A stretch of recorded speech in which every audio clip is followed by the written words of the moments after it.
अंतरायतिमिरोपशान्तये शान्तपावनमचिन्त्य वैभवं तं नरं वपुषि कुञ्जरं मुखे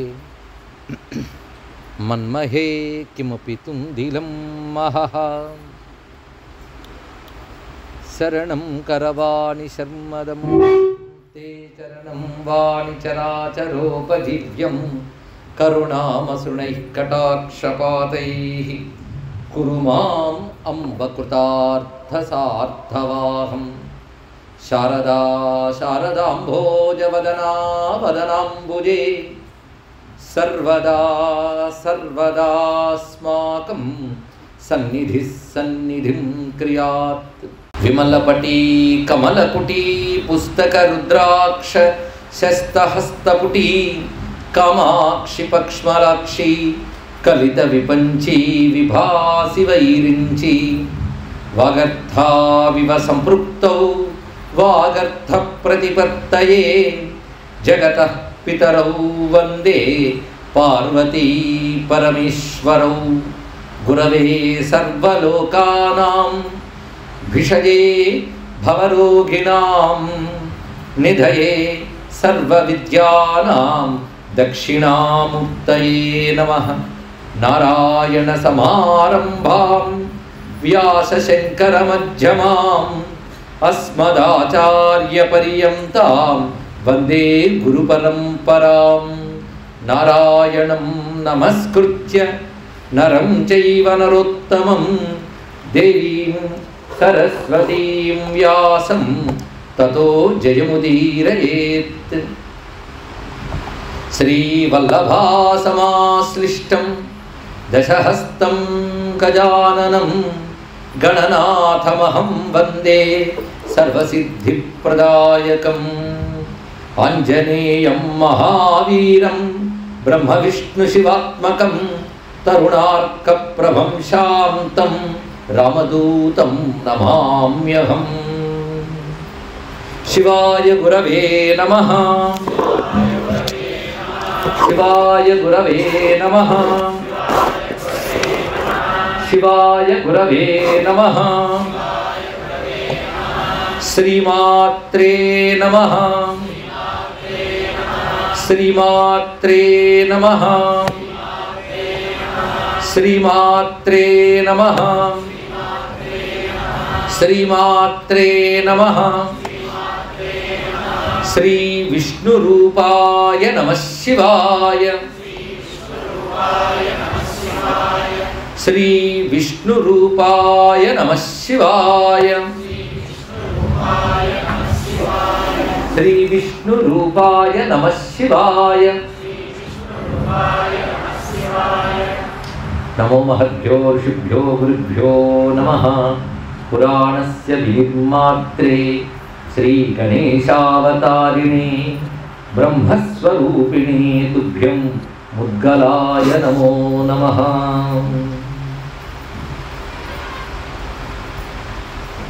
सिद्धलक्ष्मी वल्लभांबा समेत श्री महागणपति स्वामी पादपद्माలకు నమస్కరిస్తూ హనుమత్స్వామికి అంజలిస్తూ ఈ పవిత్రమైన శుభకృన్నామ సంవత్సర గణపతి నవరాత్రోత్సవాల్లో భాగంగా ఈ రోజు నుంచి మనం 7 రోజుల పాటు ఒక అరుదైన అంశాన్ని చెప్పుకునే భాగ్యం లభించింది.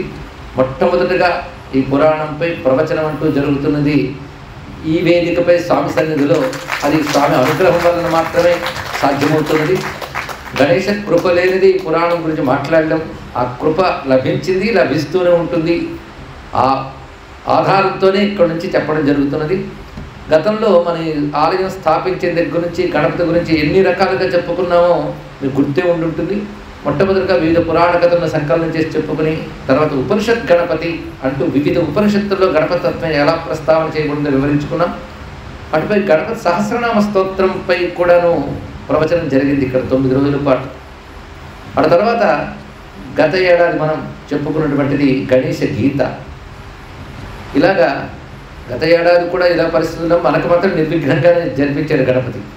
గణేశ గీతలో ఎటువంటి తత్వసారం చెప్పబడిందో శృతి స్మృతి పురాణ ఉపనిషత్ సారములన్నీ అందులో ప్రస్తావన చేయబడ్డాయి. ఇవాళ మనం ఒక మహాగ్రంథాన్ని ప్రారంభించుకుంటున్నాం. దీని పేరు ముద్గల పురాణం. మహర్షి పేరుతో ఉన్న పురాణం ఇది. మహర్షి పేరుతో పురాణాలు కొన్ని ఉన్నాయి. మార్కండేయ పురాణం ఒకటి ఉన్నది, అదేవిధంగా నారద పురాణం అని చెప్పబడుతూ పురాణం ఉన్నవి. ఇలా ఋషుల పేర్లతో ఉన్న పురాణాలు మనకి కనబడుతూ ఉంటాయి. అయితే ఉప పురాణాలు కూడా 18 మనకు ఉన్నాయి. 18 మహాపురాణాలు, 18 ఉప పురాణాలు మనకి వ్యాస భగవానుడు అనుగ్రహించాడు. అయితే ఈ గ్రంథం మాత్రం ముద్గలుడు కర్త అని చెప్పాలి. ఆ మాటకు వస్తే మార్కండేయ పురాణం కర్త మార్కండేయుడు. కానీ వ్యాసుడు చెప్పినట్లుగా వ్యాసుడు చెప్పిన 18 పురాణాల్లో ఒకటి మనం మార్కండేయ పురాణం అంటున్నాం. మరి వ్యాసుడు చెప్పినదే ముద్గల పురాణం కూడా కావాలి. అంటే మార్కండేయుడు చెప్పాడు కనుక మార్కండేయ పురాణం, ముద్గలుడు చెప్పాడు కనుక ముద్గల పురాణం.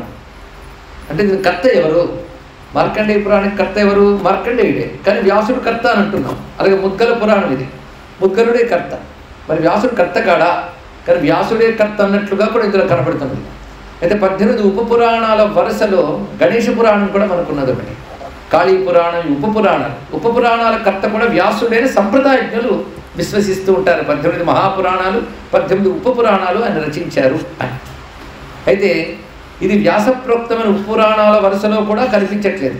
అంటే పురాణాల వరుస మనం పరిశీలించినట్లయితే వాయు పురాణంలో 18 పురాణాలు లిస్ట్ ఉన్నది. మత్స్య పురాణంలో కూడా 18 పురాణాలు ఉన్నాయి. అందులో మళ్ళీ భేదం కనిపిస్తుంటుంది ఒక చోటకు ఒక చోటకి. ఇక్కడున్న వాయు పురాణంలో చెప్పబడుతున్నటువంటి వాటిలో శివపురాణ ప్రస్తావన వస్తుంది. అది మత్స్య పురాణంలో శివపురాణం కనబడుతుంది. శివపురాణం లేదా అంటే అక్కడ వాయుపురాణం, ఇక్కడ శివపురాణం అని అన్వయం పెద్దలు చెప్తూ ఉంటారు. అంటే కొన్ని భేదాలు కనబడతాయి. 18 ఉప పురాణాల యొక్క వరుస కూడా మనకి కొన్ని గ్రంథాల్లో ఉన్నది. బృహద్వివేకం అనేటువంటి గ్రంథంలో ముద్గల పురాణం వ్యాసకృత ఉప పురాణంగా కూడా చెప్పబడుతూ ఉన్నది. ఈ పురాణ శైలి చాలా చిత్రమైనటువంటిది. ఈ పురాణంలో ఎన్ని శ్లోకాలు ఉన్నాయో పురాణంలోనే చెప్పారు. అంటే ప్రక్షిప్తాలను మనం పక్కకి పెట్టి ఎక్కలేదు. ఇందులోనే ప్రత్యేకంగా 23 సహస్రై సార్ధేక శత సంయుతై 28 అధ్యాయై 400 ఖండైశ్చ 90 పూర్ణ సర్వసిద్ధిమయాంచితాం అని పురాణం గురించి తెలియజేశారు. అంటే ఇందులో మొత్తం 9 ఖండములుగా విభాగమై ఉంటుంది పురాణం అంతా కూడా. మనకి అధ్యాయాలు ఒక్కొక్క ఖండంలో మళ్ళీ అనేక అధ్యాయాలు వస్తాయి. భారతంలో పర్వాలు ఎలాగో ఇందులో ఖండములు అలాగా. ఈ ఖండములు నవఖండములు అని చెప్పబడుతూ ఉంటాయి. ఇందులో అధ్యాయాలు మొత్తం 428 అధ్యాయాలు మొత్తం గ్రంథం అంతా కలుపుకుని. శ్లోకాలు ఎన్ని అంటే 23,150 శ్లోకాలు ఉన్నాయి ఇందులో. అంటే దాదాపు 24,000 అనుకోవచ్చు రామాయణ సంఖ్యలాగే.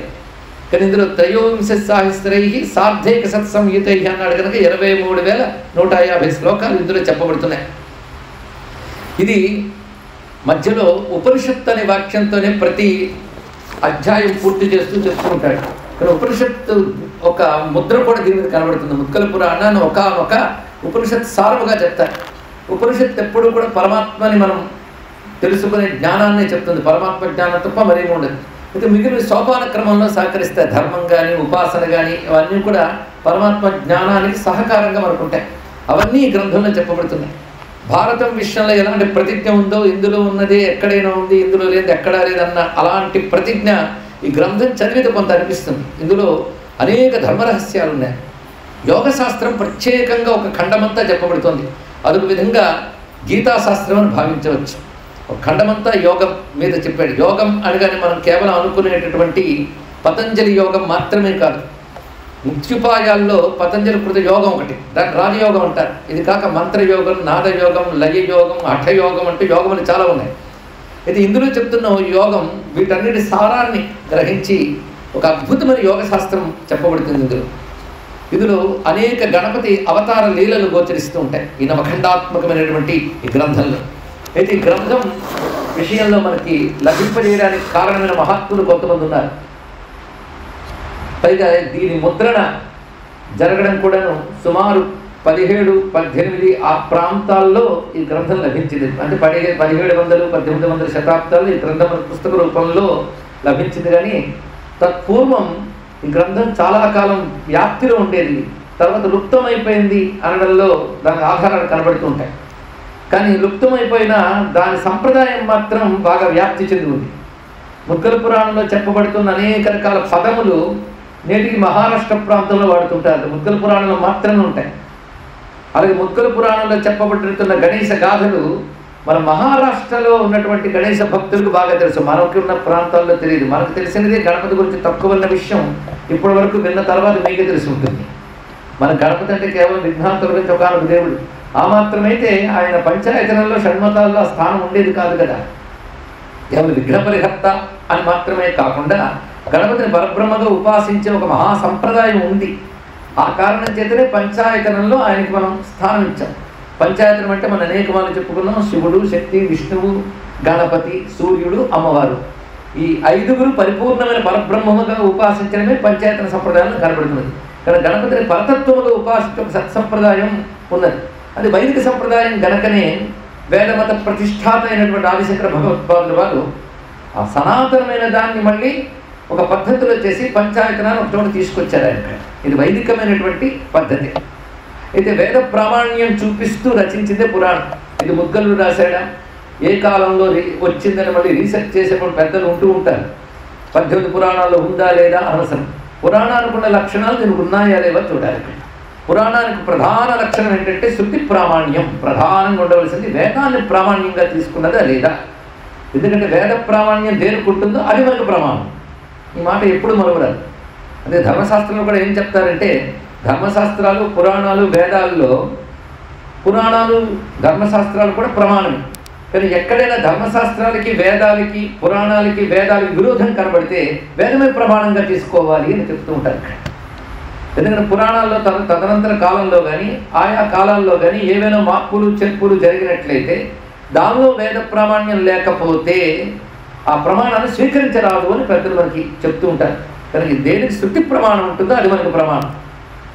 ఇందులో ప్రతి వాక్యం శృతి ప్రమాణం. కొన్ని అయితే వేదవాక్యంలో యథాతథంగా ఇతర శ్లోకాల రూపంలో కనబడుతుంది. ఇక ముద్గల మహర్షి రచించాడు దీన్ని. ముద్గలుడు ఇందులో పాత్ర కూడా. పురాణంలో ముద్గలుడు ఒక తన వృత్తాంతం తానే చెప్తాడు. అదొక విశేషమైన అంశం. ఇందులో భక్త కూడా ముద్గలుడే. ముద్గలుడే ఈ మొత్తం పురాణాన్ని దక్ష ప్రజాపతికి చెప్పినట్లుగా కనబడుతుంది. దక్ష ప్రజాపతికి ముద్గలుడు చెప్తున్నది ఏంటంటే, శివుడు పార్వతికి ఇలా చెప్పాడని చెప్పాడు ఆయన కూడా. శివుడు అనగానే సర్వ విజ్ఞానం గురువు శివాజీ గురువే నమః. కనుక ఇది శివప్రాప్తమైనటువంటి జ్ఞానం. ముద్గలుడు తపస్సు చేత దర్శించినటువంటి జ్ఞానాన్ని దక్ష ప్రజాపతికి ఉపదేశించాడు. మనకి ముఖ్యంగా శ్వేతార్క గణపతి మంత్రం తెలిసిన వారిలో దక్ష ప్రజాపతి రక్షకాయ అని వస్తుంది. దక్ష ప్రజాపతి రక్షకుడు ఎప్పుడయ్యాడు అంటే ముద్గల పురాణం చదవకుండా అర్థం కాదు. ఇక్కడ మనకు సంబంధించి అనేక గణేశ సంబంధమైన విషయములు, అది ధూమ్రవర్ణ, ధూమ్రకేతి శబ్దములు చెప్తాం. ఎందుకు వచ్చిందో ఆ పేరు మనకు తెలియదు. చింతామణి గణపతి అంటాం, వక్రతుండ గణపతి అంటాం. ఎందుకు ఆ పేరు వచ్చింది అనేది ముద్గల పురాణం చదివితే కానీ తెలియదు. ఇది గణపతికి సంబంధించిన వాంగ్మయం చాలా విస్తారంగా ఉన్నది. పురాణాల్లో అష్టాదశ పురాణాల్లోనే గణపతి గురించి విశేషంగా చెప్పిన గ్రంథములు ఉన్నాయి. బ్రహ్మవేత్త పురాణంలో గణేశ ఖండం అని ఒక పెద్ద గ్రంథం ఉంది.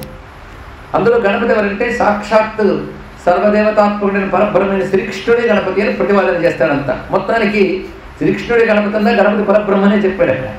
గణేశ ఖండం చాలా బాగుంటుంది. అందులో గణేశ మంత్రములు, గణేశ ఉపాసన విధానాలు చాలా చాలా ఉన్నాయి. ఇది వ్యాసకృతం ఉండడంలో ఎవరు సందేహించారు. రెండవది స్కాంద పురాణం. స్కాంద పురాణం ఒక బృహత్ గ్రంథం. ఆ స్కాంద పురాణంలో గణేశ సంబంధమైన ఒక ప్రత్యేక గ్రంథం ఉంది.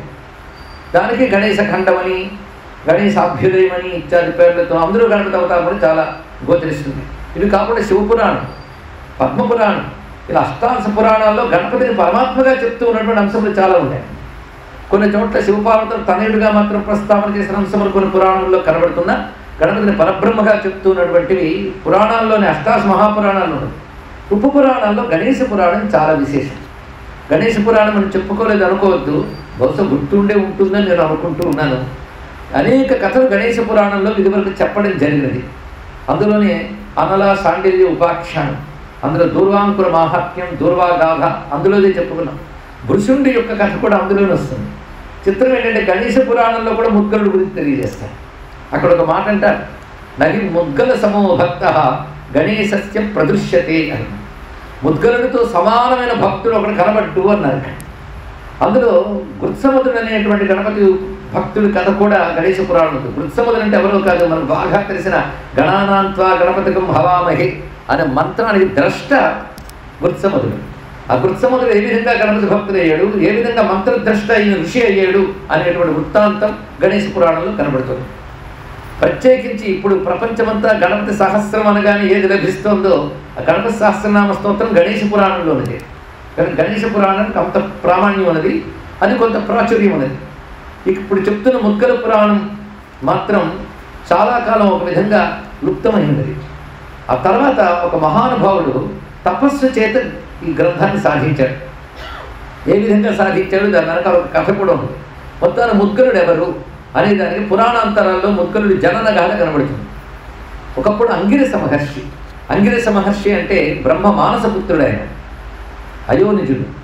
ఆ అంగిరస శబ్దమే చాలా విశేషం వేదముల్లో. ఇప్పుడు ఆ పదాల జోలికి నేను వెళ్ళట్లేదు, కానీ అంగిరస మహర్షి విశేషమైనటువంటి వేదర్షి. ఆ మాటకు వస్తే ముద్గలుడు కూడా వేదర్షి. కొన్ని వేదమంత్రాలకు ద్రష్ట ముద్గలుడు ఉన్నాడు. గోత్ర ప్రవర్తకుడు ముద్గలుడు. ముద్గలుని పేరుతో మౌద్గలు చేసే గోత్రం అని గోత్రం కూడా ఉంది. ఈ పురాణానికి కూడా మౌద్గల పురాణం అనే పేరు కనబడుతుంది. అంటే ముద్గల సంబంధి కనుక మౌద్గలం. అందుకు ముద్గల సంబంధమైన పురాణం కనుక మౌద్గల పురాణం, ముద్గల పురాణం. అలాగే మౌద్గలు చేసే గోత్రం అంటూ ఆయన గోత్ర ప్రవర్తక మహర్షిగా కూడా గోచరిస్తున్నాడు. దీన్ని బట్టి ఆయన వైదిక ఋషి వేదర్షి అని మనకు స్పష్టమవుతున్నది. ఈ వేదంలో అంగిరసుడికి ఎంత ప్రాధాన్యం ఉన్నదంటే ఆయన పేరు ప్రత్యేకమైన వేదం ఉంది.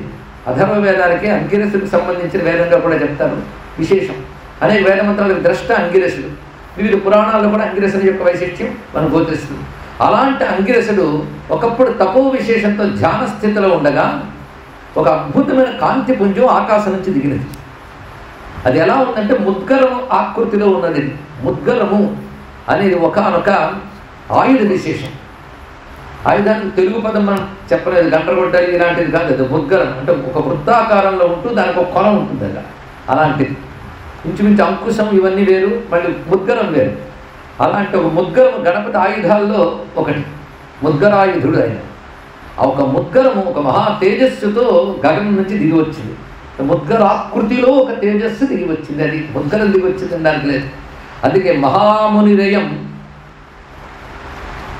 ముద్గరాకృతి తేజోగోళక రూపేణ అంగిరసో మునే పురస్తాత్ పతితః. ముద్గరాకారంలో ఉన్నటువంటి ఒక తేజస్సు తపస్సు చేస్తున్న అంగిరసుడు ముందు ఒక్కసారి గోచరించి ఆ భూమి యందు సాక్షాత్కరించగానే అని చూస్తున్నాడు. అప్పుడు అది బాలకాకృతిని ధరించింది తనంత తాను. అప్పుడు అంగిరసుడు తన భార్య అయిన శృతిదేవి అనే ఆమెకిచ్చి ఇది మనకి స్వామి ప్రసాదం. ఎందుకంటే ఇదేమిటి అని ధ్యానంలోకి పెడితే నా గణపతి వాక్కు వినబడింది.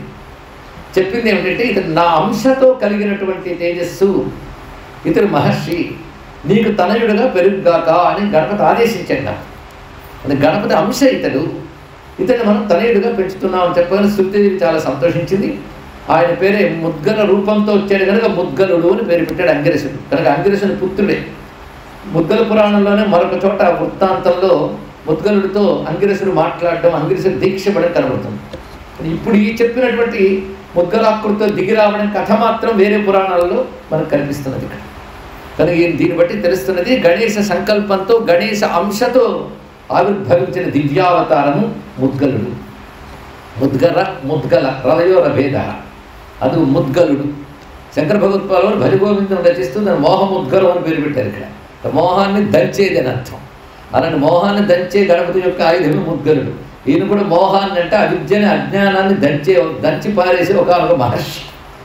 అటువంటి ఈ ముద్గలుడికి అత్రి అనసూయల పుత్రిక దత్తాత్రేయుని సోదరుని ఆత్రేయి అనేటువంటి ఆమె ఇతని పత్ని. ఇతను మహాతపస్వి. ఆ తపస్సు ఎంత గొప్పగా ఆచరించాడు, ఆయన యొక్క బ్రాహ్మీ స్థితి ఎంత గొప్పది అనేది తానే ముద్గల పురాణంలో సందర్భంలో చెప్తారుగా ఇక్కడ విస్తారంగా మనం చెప్పుకుంటాం.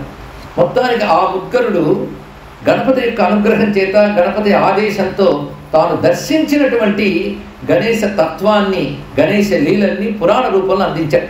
ఇది కాకుండా ఈయన రచించినటువంటి గ్రంథము మరొకటికో గోచరిస్తుంది. అది ఈయన రచించిన స్మృతి గ్రంథం, ముద్గలుడు రచించినటువంటి స్మృతి గ్రంథం కూడా గోచరిస్తుంది ఒకటి. ఈయనకో పుత్రుడు ఉన్నాడు, ఆయన పేరు నాకుడు. నాక అంటే నా అకం నాక అంటే దుఃఖము లేని స్థితికి నాకం అని పేరు. స్వర్గానికి కూడా నాకం అని పేరు ఉంది కదా. అది దుఃఖము లేనివాడు అంటే ఆనంద స్వరూపుడు. ఇవన్నీ పరబ్రహ్మ యొక్క నామములే. అటువంటి పుత్రుడు కూడా ఎన్నుకున్నాడు అని చెప్తారు. మొత్తానికి ముద్గల స్మృతి కూడా గ్రంథం కనిపిస్తుంది. ముద్గలుడి పేరున మొత్తం పురాణం కాక మరో 2 గ్రంథములు శాస్త్ర గ్రంథములు కూడా గోచరిస్తున్నాయి. ఇది ముద్గలుని పరిచయం. ఈ ముద్గల పురాణ విశేషం చెప్పాలి అంటే ఇందులో అనేక గ్రంథ విశేషాలు గోచరిస్తాయి. ముఖ్యంగా మహాభారతం, భాగవతం, అటుపై రామాయణం, వీటిల్లో విషయాలు కూడా కొన్ని కథలుగా ఇందులో చెప్పబడుతూ ఉంటాయి. ఇక్కడ అంటే రామకథ ఇందులో ఉంది, కృష్ణ కథ కూడా చెప్పబడుతుంది, భారత కథ కూడా, యుధిష్ఠిరాది చరిత్రలు ఇందులో గోచరిస్తుంటాయి. అనేక ఇతర పురాణాల్లో కనబడేటువంటి చక్రవర్తుల కథలు, ఋషుల కథలు కూడా ఈ గ్రంథంలో మనకు గోచరిస్తాయి. భేదమేమి పెద్ద ఉండదు. పురాణాల్లో మనం ఎక్కువ చదివితే మాత్రం ఒక పురాణంలో కథలే అన్ని పురాణంలో గోచరిస్తాయి. భాగవతంలో ఏమున్నాయో దేవి భాగవతంలో ఏమి ఉంటే మరొక పురాణంలో అవే గోచరిస్తాయి. అవే రాజుల చరిత్రలు, అవే ఋషుల చరిత్రలు. కానీ చెప్పే తీరులో ఒక అందం ఉంటుంది. ఆ అందంలో తను ఏ దేవతను పరబ్రహ్మగా చెప్పబడుతున్నాడో ఆ దేవత పారమ్యం ఆ గ్రంథంలో గోచరిస్తుంది. అంటే క్షీరసాగర వధనం కథ ఉందనుకోండి, అది అనేక పురాణాల్లో ఉంది. కానీ భాగవతంలో చెప్పినప్పుడు విష్ణు ప్రాధాన్యంగా కనబడుతుంది, దేవి భాగవతంలో చెప్తే శక్తి ప్రాధాన్యంగా కనబడుతుంది, శివ సంబంధమైన గాథల్లో శివ ప్రాధాన్యం కనబడుతుంది. కానీ పురాణాల హృదయం మాత్రం ఒకటి. ఏ పురాణమైనా చెప్పేది ఏమిటో ముందు గ్రహించాలి. పురాణాల మీద వల్ల ఒక ఏకసూత్రం గ్రహించే ప్రయత్నం ముందు చేద్దాం. ఎవరికైతే ఒక విధంగా ఆసక్తిగా శ్రద్ధగా తెలుసుకోవాలనిపిస్తుందో వారికి పనికొస్తుందని కొంచెం చెప్తుంది. పురాణాల్లో విష్ణు పురాణాలు చేస్తే విష్ణువే గొప్పని, శక్తి పురాణాలు చెప్తే శక్తి గొప్పని అనుకుంటుంటారు. వీటికి సమాధానం అక్కడే చెప్పబడుతుంటుంది, కానీ అంత ఓపిక ఎవడు చెబుతాడు. సమాధానాలు పెద్దలు చెప్తారు కానీ సందేహాలు ఉంటూనే ఉంటాయి. ఉంటూ ఉంటాయి కనుక మళ్ళీ చెప్తూ ఉంటారు. దానివల్ల ఒక పరంపర వస్తుంది. బాగుంది. సందేహాలకి పరంపర ఉంటుంది, సమాధానాలకి పరంపర ఉంటుంది లోకల్లో. అయితే వీటి మధ్య వైరుధ్యం అంటే ఒకదానికి విరుద్ధం ఉంది అనేటువంటి భావంతో కొంతమంది వేదాంతవేత్తలు అనుకునే వాళ్ళు కూడా పురాణం తీసి పారేస్తుంటారు. వాళ్ళు చదవరు సరిగ్గా. కానీ వ్యాసుడు ఏమంటాడంటే పురాణవేత్త కానివాడు వేదానికి అర్థం చెప్పలేడు అని గట్టిగా చెప్పాడు. అది పురాణం అత్యంత ముఖ్యమైన జ్ఞానం, పురాణ జ్ఞానం అంత ముఖ్యము అంటూ మహాభారతాది గ్రంథాలు కూడా ప్రస్తావన చేశారు. అది పురాణము, ఇతిహాసము, ఈ రెండింటి జ్ఞానం ఉన్నప్పుడే వేదం అర్థమవుతుంది. కానీ వేదాన్ని చూడవలసిన 2 కళ్ళు పురాణం, ఇతిహాసం. అది లేనప్పుడు వేద హృదయం అర్థం కాదు. అంటే వేదం అధ్యయనం చేసి ఏది అర్థసహితంగా వేదాన్ని సాంగోపంగంగా అధ్యయనం చేసి పురాణ విద్యను అధ్యయనం చేసిన వారు ఏ పురాణంలో ఏ వేద భాగం ఉపబృంహితమైందో చెప్పగలరు. అది ఒక పెద్ద పరిశోధనాత్మకమైన అంశం ఇక్కడ. అయితే చాలామంది కొంతమంది అధునాతన పరిశోధనలు ఏం చేశారంటే గణపతి వైదిక దైవం కాదు, ద్రావిడ దైవం, ఆర్య దైవం ఇలాంటి పనికిమాలినటువంటి విభాగాలు చేశారు. అయితే ఆ చదువుకు వచ్చిన వాళ్ళే కొంతమంది ఉంటారు కనుక ఎన్ని చెప్పినా వాసన వదలదు. అదొకటి బాధ. అదేదో తర్కం అనుకుంటుంటారు, యుక్తి అనుకుంటూ ఉంటారు. ఇక్కడ ఈ వాసనలు వదిలించే ప్రయత్నం చేయాలంటే మన పురాణంలో ప్రస్తావన కనబడుతుంది. నాకైతే ముద్గల పురాణం చదువుతుంటే కలిగిన ఆనందం ఏంటంటే ఋగ్వేదంలో ఎక్కడెక్కడ గణపతిని ఎలా చెప్పారు, యజుర్వేదంలో ఎక్కడ చెప్పారు, సామవేదంలో ఎలా చెప్పారు అనేది అద్భుతంగా శ్లోకాల్లో చెప్తాడు. అక్కడ ఆశ్చర్యకరమైన అంశం. వివిధమైనటువంటి చింతనలు గోచరిస్తాయి. పది లోతైనటువంటి తాత్వికత ముద్గల పురాణంలో కనబడుతుంది. కథలకు మానాన కథలు ఉంటున్నప్పటికీ అడుగడుగునా కూడా ఒక లోతైనటువంటి విచారణ గోచరిస్తుంటుంది. ప్రధానంగా ముద్గల పురాణం మొత్తం పరిశీలిస్తే అనిపించింది ఏంటంటే ఇది యోగశాస్త్రం. యోగశాస్త్రం అనగానే మళ్ళీ ప్రాణాయామం, ప్రత్యాహారం ఇవి మాత్రమే కాదు. యోగం అనే మాటకున్న లోతైన విషయం అందరికీ తెలిసిందే. భగవద్గీత కూడా యోగశాస్త్రమే. భగవద్గీత యోగశాస్త్రం అని మనం చెప్పుకుంటున్నాం కదా. సర్వోపనిషత్ సారం యోగశాస్త్రం. అటువంటి గ్రంథం. అయితే కొంతకాలం క్రితం అంటే సుమారుగా ఈ గ్రంథ రచన మనకు లభించేటువంటి సమయం కథ తెలుసుకోవాలంటే ఒక మహానుభావుడు ఉండేవాడు. ఆయన పేరు గణేశ యోగీంద్రుడు అని. ఈయన సుమారుగా 1400వ సంవత్సరాల కాలంలో జన్మించినటువంటి వాడు. అంటే 15వ శతాబ్దం చివరి భాగంలో జన్మించినటువంటి వాడు. ఆయన మహాగణపతి భక్తుడు. ఆయన జన్మకు కూడా ఒక కథ చెప్తారు పరంపరగా. ఆయన కథ పీఠ సంప్రదాయంలో పుస్తక రూపంలో లభిస్తుంది మనకు. ఆయన చరిత్ర కథ కంటే దాని ఆధారంగా మనం క్లుప్తంగా తెలుసుకోవాలంటే ఈయన పేరు చెప్పకపోతే ముద్గలుడికి కోపం వస్తుంది. ముద్గల పురాణం ఇవాళ మన చేతులు ఉందంటే కారణం మహానుభావుడు.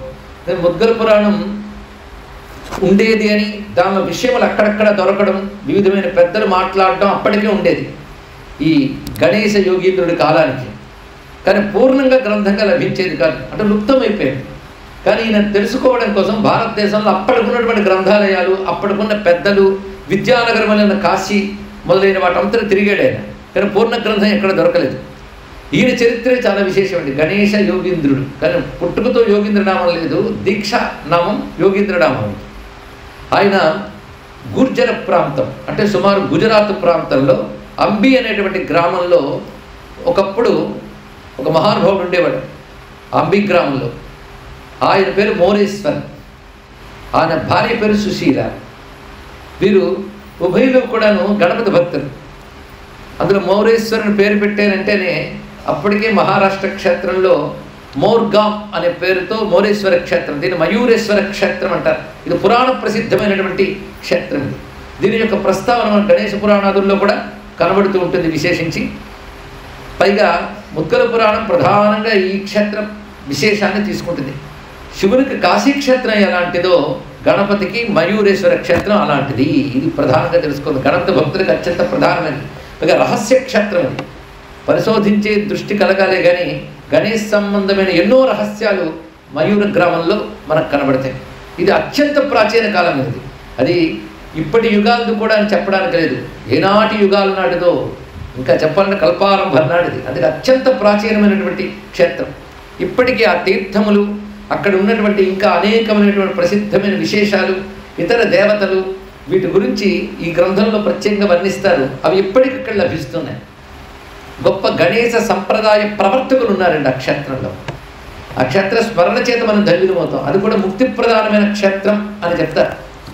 అలాంటి ఆ క్షేత్రంలో ఉన్న మయూరేశ్వర భక్తుడు ఈయన ఉండడం గుజరాత్ ప్రాంతంలో ఉన్నప్పటికీ మౌరేశ్వరుడికి ఆ గణపతిపై ప్రీతి. అందుకే సంతానార్థులై ఆ దంపతులు ఈ మోర్గాం క్షేత్రానికి చేరుకుని కొంతకాలం సాధన చేశారు. అప్పుడు గణేశుడు ఆయనకు అనుగ్రహించి నీకు సత్సంతానం కలుగుతుంది అని చెప్పారు. అలా కలిగినటువంటి సంతానమే ఈ గణపతి పేరు కలిగినటువంటి వాడు. ఆయన బాల్యం నుంచి వేదాది విద్యలన్నీ చక్కగా అధ్యయనం చేసుకుని ఆ తర్వాత ఆయన 1477 ఆ ప్రాంతం 77-90 మధ్య ప్రాంతంలో కలిగినటువంటి వాడు.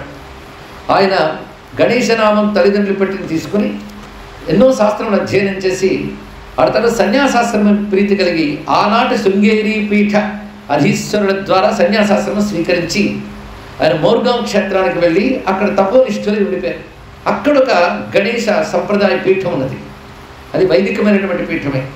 అక్కడ యతీశ్వరుణ్ణి పీఠాధీశ్వరుడిగా చేశారు. అప్పటి నుంచి గణేశ యోగీంద్రుడు అనే పేరుతో ఈయన ఉన్నారు.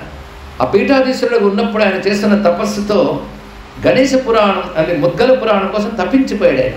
నాకు ఈ ముద్గల పురాణం కావాలని. అప్పటికీ అంత సంచారం చేసి అంత తిరిగాడు, దొరకలేదు. అలా ఉంటూ ఉంటే ఒకరోజు ఆయన తప్పించాడంటే తపస్సు చేసేది అర్థం. ఎలాగైనా ముద్గల పురాణం పరిపూర్ణంగా లభించాలి అని తపన పడుతూ ఉంటే ఒకరోజు ఒక వృద్ధ బ్రాహ్మణుడు అక్కడికి వచ్చి ఒక గ్రంథాన్ని ఇచ్చాడు. అయ్యా తమరి పేరు ఏమిటంటే నన్ను డుంఠిరాజు అంటారండి అన్నాడు ఆయన. ఆయన గ్రంథాన్ని చూసుకుని ఆనందపడిపోతూ దొరికింది ముద్గల పురాణం పరిపూర్ణమైన ఆనందం చూసేప్పుడు మరి ఆయన కనబడలేదు. ఆయన ఆనందంగా నా గణపతి స్వయంగా ప్రదానం చేసాడని ఆ ముద్గల పురాణం ప్రారంభంలో ఆయన వ్రాసుకున్నాడు. అంతేకాదు ముద్గల పురాణానికి ఆయన భాష్యం కూడా రచించాడు సంస్కృతంలో. అది ఇప్పుడు ముద్రణగా మనకు లభించట్లేదు, కానీ భాష్యం రచించారని ఆ భాష్యంలో అంశాలు కూడా ఉటంకించిన వాళ్ళు ఉన్నారు ఇక్కడ. అంటే సాక్షాత్ గణపతి తన కోసం తప్పించిపోతున్న గణేశుడికి ఇచ్చాడు. చాలామంది ఏమంటారంటే ఈ గణేశ నామాంకితుడైన యోగీంద్రుడు, ఎందుకంటే పీఠ పరంపరకి యోగీంద్ర అనే నామం చివరికి వస్తుంటుంది. యోగేంద్ర అని వచ్చిందంటే అర్థం తెలుసుకోవాల్సింది గణపతికి యోగా అనుకున్న విషయం. మన గణేశ గీతలో యోగం అంటే ఏమిటో ఒక అధ్యాయం అంతా చెప్పాడు ఆయన. గుర్తుండేవాడు గుర్తుండి ఉంటుంది. యోగము గణపతికి ఏదో అనుబంధం ఉందండి ఇక్కడ. అసలు ఏవం ధ్యాయతి యో నిత్యం సయోగి యోగినాం వరహ ఎక్కడ విన్నట్టుంది కదా. అధర్మ శిష్యంలో గణపతి అధర్మ శిష్యంలో ఏవం ధ్యాయతి యో నిత్యం సయోగి యోగినాం వరహ, ఇలా నిన్నెవరు ధ్యానిస్తారో వారు యోగులు మాత్రమే కాదు యోగుల్లో గొప్పవారు అనే యోగానికి గణపతికి ఏదో అనుబంధం ఉంది. అంతేకాదు చివరికి ఇందులో యోగ చరితమని సంపూర్ణమైనటువంటి ఖండమంతా యోగం మీద ఉంది. మరి దాన్ని అధ్యయనం చేసి భాష్యం రచించిన వాడు గణేశ యోగీంద్రుడు. ఆ యోగశక్తి ఎంత గొప్పదంటే ఇప్పటికీ కూడా యోగ సాధనలో ఉన్నవారు ఆయుష్ సామాన్య జీవుల కంటే ఎక్కువ. దానికి అనేక రకాలైన ఉదాహరణలు మీకు తెలుసు. సామాన్యంగా నిత్య యోగాభ్యాసం చేసిన వాడే ఎంత వయస్సు వచ్చినా మంచి బలంగా ఉంటాడు. ఇతరులకు అప్పుడే చిన్నగా ఉదరములు వచ్చుట, తూలుట, సోలుట ఇత్యాదులన్నీ కూడా మధ్య వయస్సులోంచే కనబడుతూ ఉంటాయి. యోగుల యొక్క శరీర ఆకృతి వేరే మనం మామూలుగానే చూస్తుంటాం. నిత్య యోగాభ్యాసం చేసిన వాడే 100 ఏళ్ళ దాకా ఉన్నటువంటి వాళ్ళు మొన్నెవరో భారత ప్రభుత్వం చేత కూడా గొప్ప బిరుదులు సత్కారాలు పొందారు. కాశీలో ఉంటాడు ఆయన ఎవడో 120 ఏళ్ళ చిల్లర. అంతెందుకంటే కొద్ది కాలం క్రితమే మరణించిన ఒక ఆయన 187 ఏళ్ళు జీవించిన తపస్వి మహారాజ్ అనేటువంటి బృందావన యోగి చరిత్ర చూడటం జరిగింది. అనేక మంది బృందావన యోగుల కథల్లో వాళ్ళ వయస్సులు 100 ఏళ్ళు 120 ఏళ్ళు. అది కూడా రోగంతో పోరు, యోగంతో పోతారు చివరికి వచ్చేటప్పటికల్లా. రోగంతో తీసుకుపోయి అని ఎక్కడ ఉండదు. అంటే యోగం అనేది ఒకటి ఉన్నది, యోగశాస్త్రం. అది మీరు ఏ ఉపాసనలో ఉన్నా యోగం కలిసి ఉంటుంది. ప్రతి ఉపాసనకు యోగం కలిసి ఉంటుంది. అంటే కేవలం మంత్రం తీసుకోవడం చేసేయడం అని అనుకుంటాం కానీ దాని చుట్టూ ఉన్న యోగాన్ని గమనించం. అది వచ్చిన విషయం. పోనీ దానిలో ఇంకా పండకుండానే మరొకటి ఏదో ఆ శాస్త్రం ఈ శాస్త్రాలు పరిగెడుతుంటారు. దానికి ఇది పండదు అది రాదు. దాన్ని క్షుణ్ణంగా చేస్తే అది తీసుకువెళుతుంది. పైగా చివరికి మన యోగ చరిత్రను చదివితే ఎన్ని రకాల యోగాలు చెప్పబడి ఉంటుంది. గణపతి స్వయంగా ఈ గ్రంథంలో ఉంది. అదంతా సాధన చేసి ఉంటాడు ఈయన. అందుకే ఈ గణేశ యోగీంద్రుడు జీవించిన కాలం 227 సంవత్సరాలు జీవించాడు. 227 సంవత్సరాలు ఆయన ఆ పీఠానికి అధీశ్వరుడుగా ఉన్నాడు. ఈ పీఠ పరంపర ముద్గలుడు, భృషుండి మహర్షి, అదేవిధంగా భగవత్పాదాచార్యులు వాళ్ళ పరంపర చెప్తున్నారు ఇక్కడ. గౌడపాద యోగీంద్రుడు, ఈ గౌడపాదుల వారు శంకరుల గురువులు ఒకరా అగ్నిమాసముల కర్మస్థలంగా ఒక ఆయన. అదేవిధంగా గిరిజాసుత యోగీంద్రుడు, బ్రహ్మానంద యోగీంద్రుడు అంటూ యోగ పరంపర ఉంది. ఆ మధ్యలో కొంచెం విచ్చిత్తు కనబడుతుంది. మళ్ళీ గణేశ యోగీంద్రుడి నుంచి పరంపర మనకు లభ్యమవుతుంది. గణేశ యోగీంద్రుడి తర్వాత వచ్చిన వాళ్ళు అంకుశధారణ పరంపర అని. గణపతి అంకుశాయుధం ఉంది. ఈ పీఠ యోగీంద్రుడు దండముతో పాటు అంకుశం పట్టుకుంటారు. ఈ పీఠ సంప్రదాయంలో అంకుశం అనే ఒక ఆయుధాన్ని పట్టుకుంటారు. అంకుశం ఎందుకంటే మదగజాన్ని అణచేది అంకుశం. అలాగే వేద విరోధుల యొక్క దుర్మదాన్ని అణచేటువంటి అంకుశం ధరిస్తారు వాళ్ళ శాస్త్ర పఠిమతో. అంటే అవైదిక మతాన్ని, నాస్తిక మతాన్ని వాళ్ళ యొక్క జ్ఞానంతో ఆ మతాన్ని అణుచుతారు కనుక అంకుశం దాన్ని సంకేతంగా ధరిస్తారు అని చెప్తారు ఇక్కడ. లేకపోతే సన్యాసులకు ఆయుధాలు ఏంటండి అంటే ఆయుధం సంకేతం అండి అని చెప్తున్నారు ఇక్కడ. అజ్ఞానాన్ని అణచేసేటువంటి ఒకనొక సంకేతాన్ని వాళ్ళు దాల్చి ఉంటారు. ఇటువంటి పరంపర వారికి. ఈ మహానుభావుడు ఈ గ్రంథానికి అందమైనటువంటి అద్భుతమైన భాష రచించాడు. అయితే పరిశోధకులు దీని మీద ఇంకా రీసెర్చ్ చేయడం జరిగింది. అయితే కొంతకాలం క్రితం, కొన్ని వందల సంవత్సరాల క్రితం ఒక చోట మాత్రం ఒక రాజస్థానం ఆయన పుస్తకం ప్రచురించాడు కానీ ఎక్కువ ప్రతులు లేకుండా కొంతమందికే పంచాడు. తర్వాత దీన్ని సంపాదించడం కోసం చాలామంది పెద్దలు శ్రమపడి మహాపండితులు వివిధ విశ్వవిద్యాలయాల నుంచి వచ్చిన వాళ్ళందరూ కూడా ఒక మండలిగా ఏర్పడి ఈ ముద్గల పురాణాన్ని గ్రహించి వివిధ పాఠాలను కూడా స్వీకరించి పుస్తక రూపంలో తీసుకురావడం జరిగినది.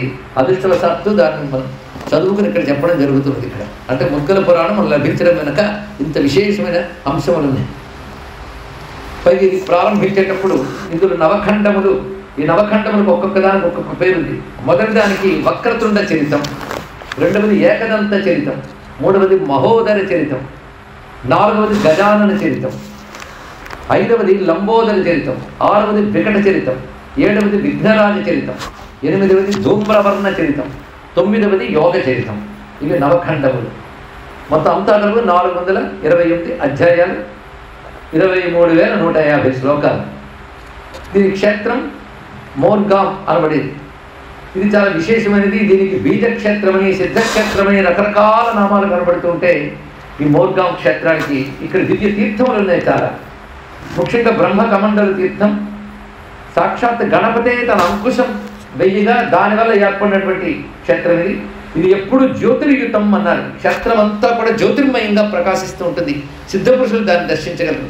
దీనికి సర్వక్షేత్ర, బీజక్షేత్ర, క్షేత్రరాజ ఇత్యాది నామాలు ఉన్నాయి. ఇది జడభరత క్షేత్రమని, సుఖక్షేత్రమని, దత్తాత్రేయ క్షేత్రమని పేరు.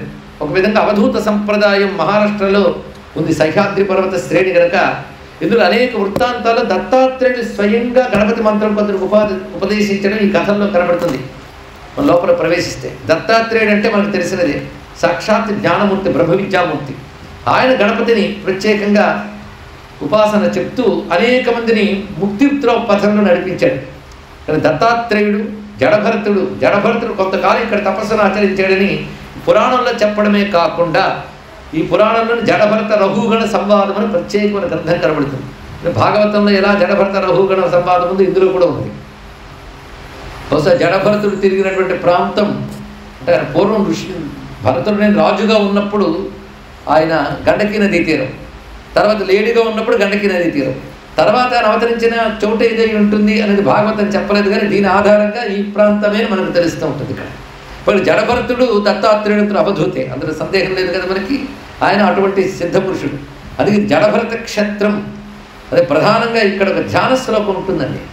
మన మనస్సు ఇప్పుడు స్వానంద ధామమైనటువంటి మోర్గావుని తలంచుకుంటుంది. ఎందుకంటే అది కూడా ఇక్కడ సూక్ష్మ రూపంలో మన వల్ల భగవంతుడి సమక్షంలో ఉంటుంది తప్పకుండా.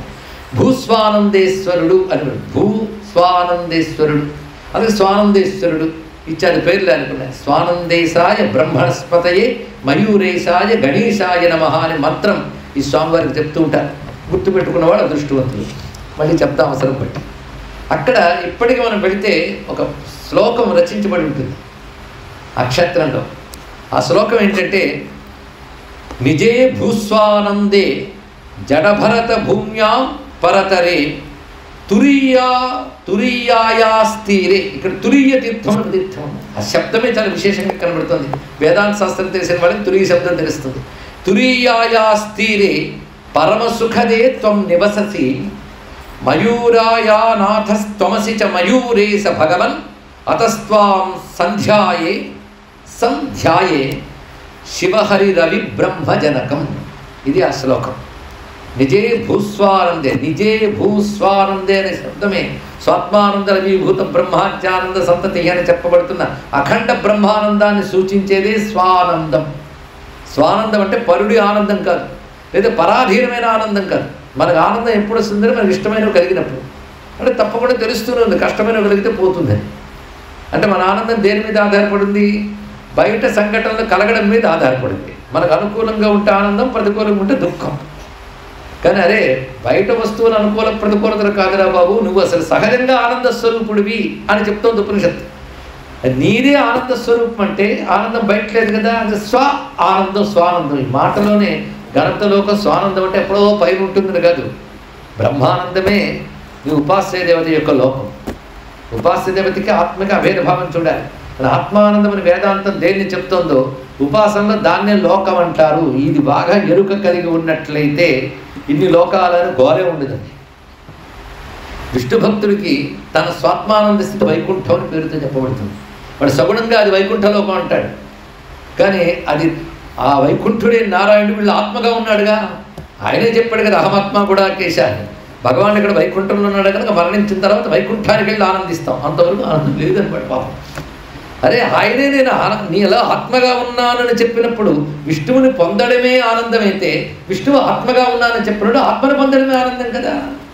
కానీ ఉపనిషత్తుకి భక్తికి ఎక్కడ భేదం ఉందండి? ఇక్కడ నువ్వు పరమాత్మని ఎక్కడో మరో లోకంలో ఉన్నాడు అనుకుంటున్నావు, కానీ ఆత్మగా లేకపోతున్నావు. కానీ ఉపాసన యొక్క పూర్ణ సిద్ధి ఎప్పుడంటే, ఉపాస్యంగా సగుణంగా ఎవరిని ఉపాసిస్తున్నావో అతను నిర్గుణంగా ఆత్మగా గ్రహించగలిగినప్పుడే ఉపాసన పూర్ణ సిద్ధి పొందినది. ఇక్కడ అది విష్ణు భక్తులు ఈ స్వాత్మానందాన్నే వైకుంఠం అంటారు.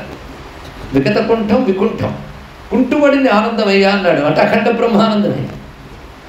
అది మొత్తం ఆనందాల సమూహం. సమూహం అంటే అర్థం బ్రహ్మానందం, స్వర్గానందం, ఇంద్రానందం, గంధర్వానందం, ఇవన్నీ మొక్కలు.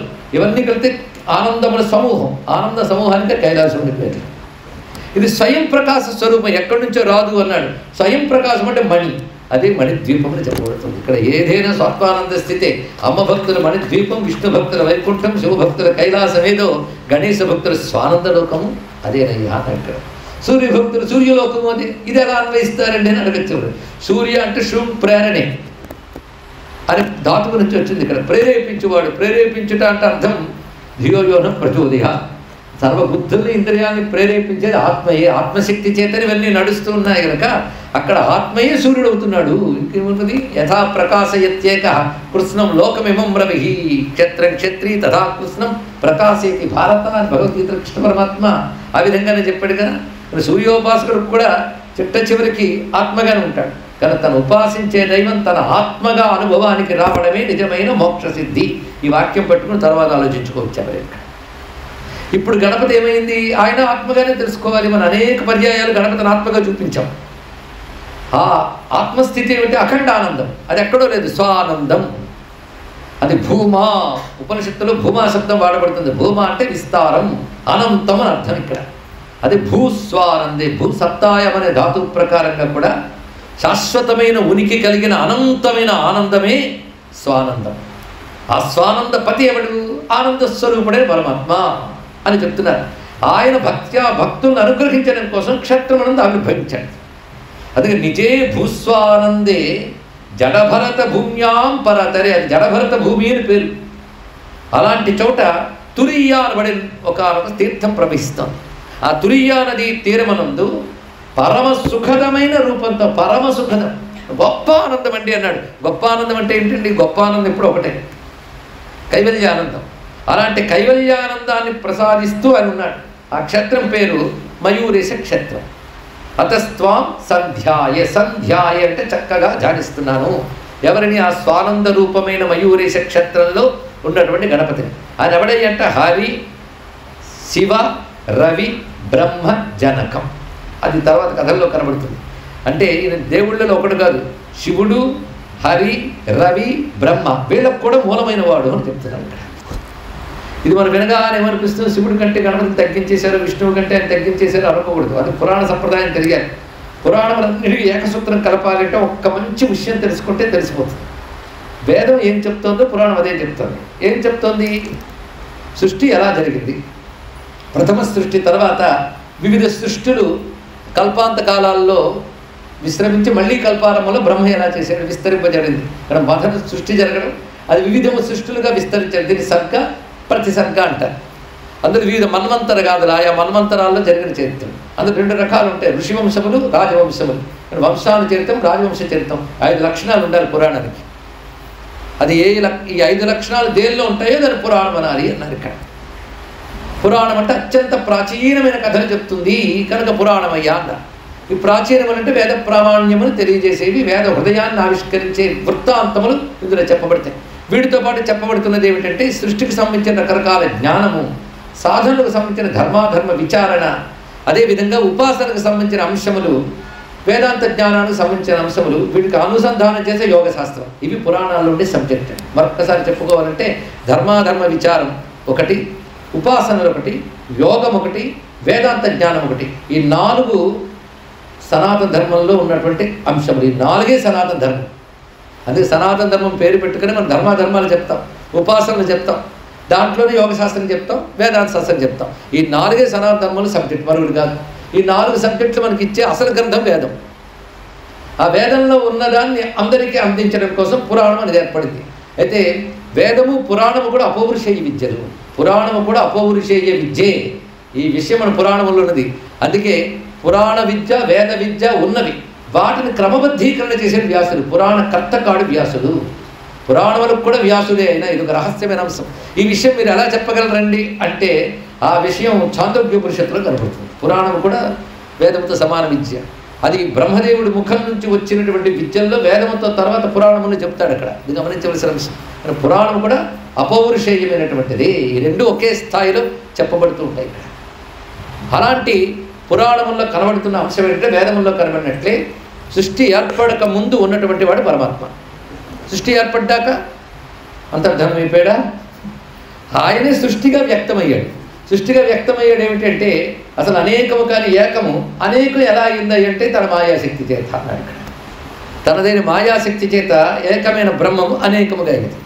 అది వివర్తవాదమా, పరిణామవాదమా, ఆరంభవాదమా అనే చర్చ తర్వాత చూద్దాం. ఇప్పుడు అది చెప్తే సీరియస్ అనిపిస్తుంది.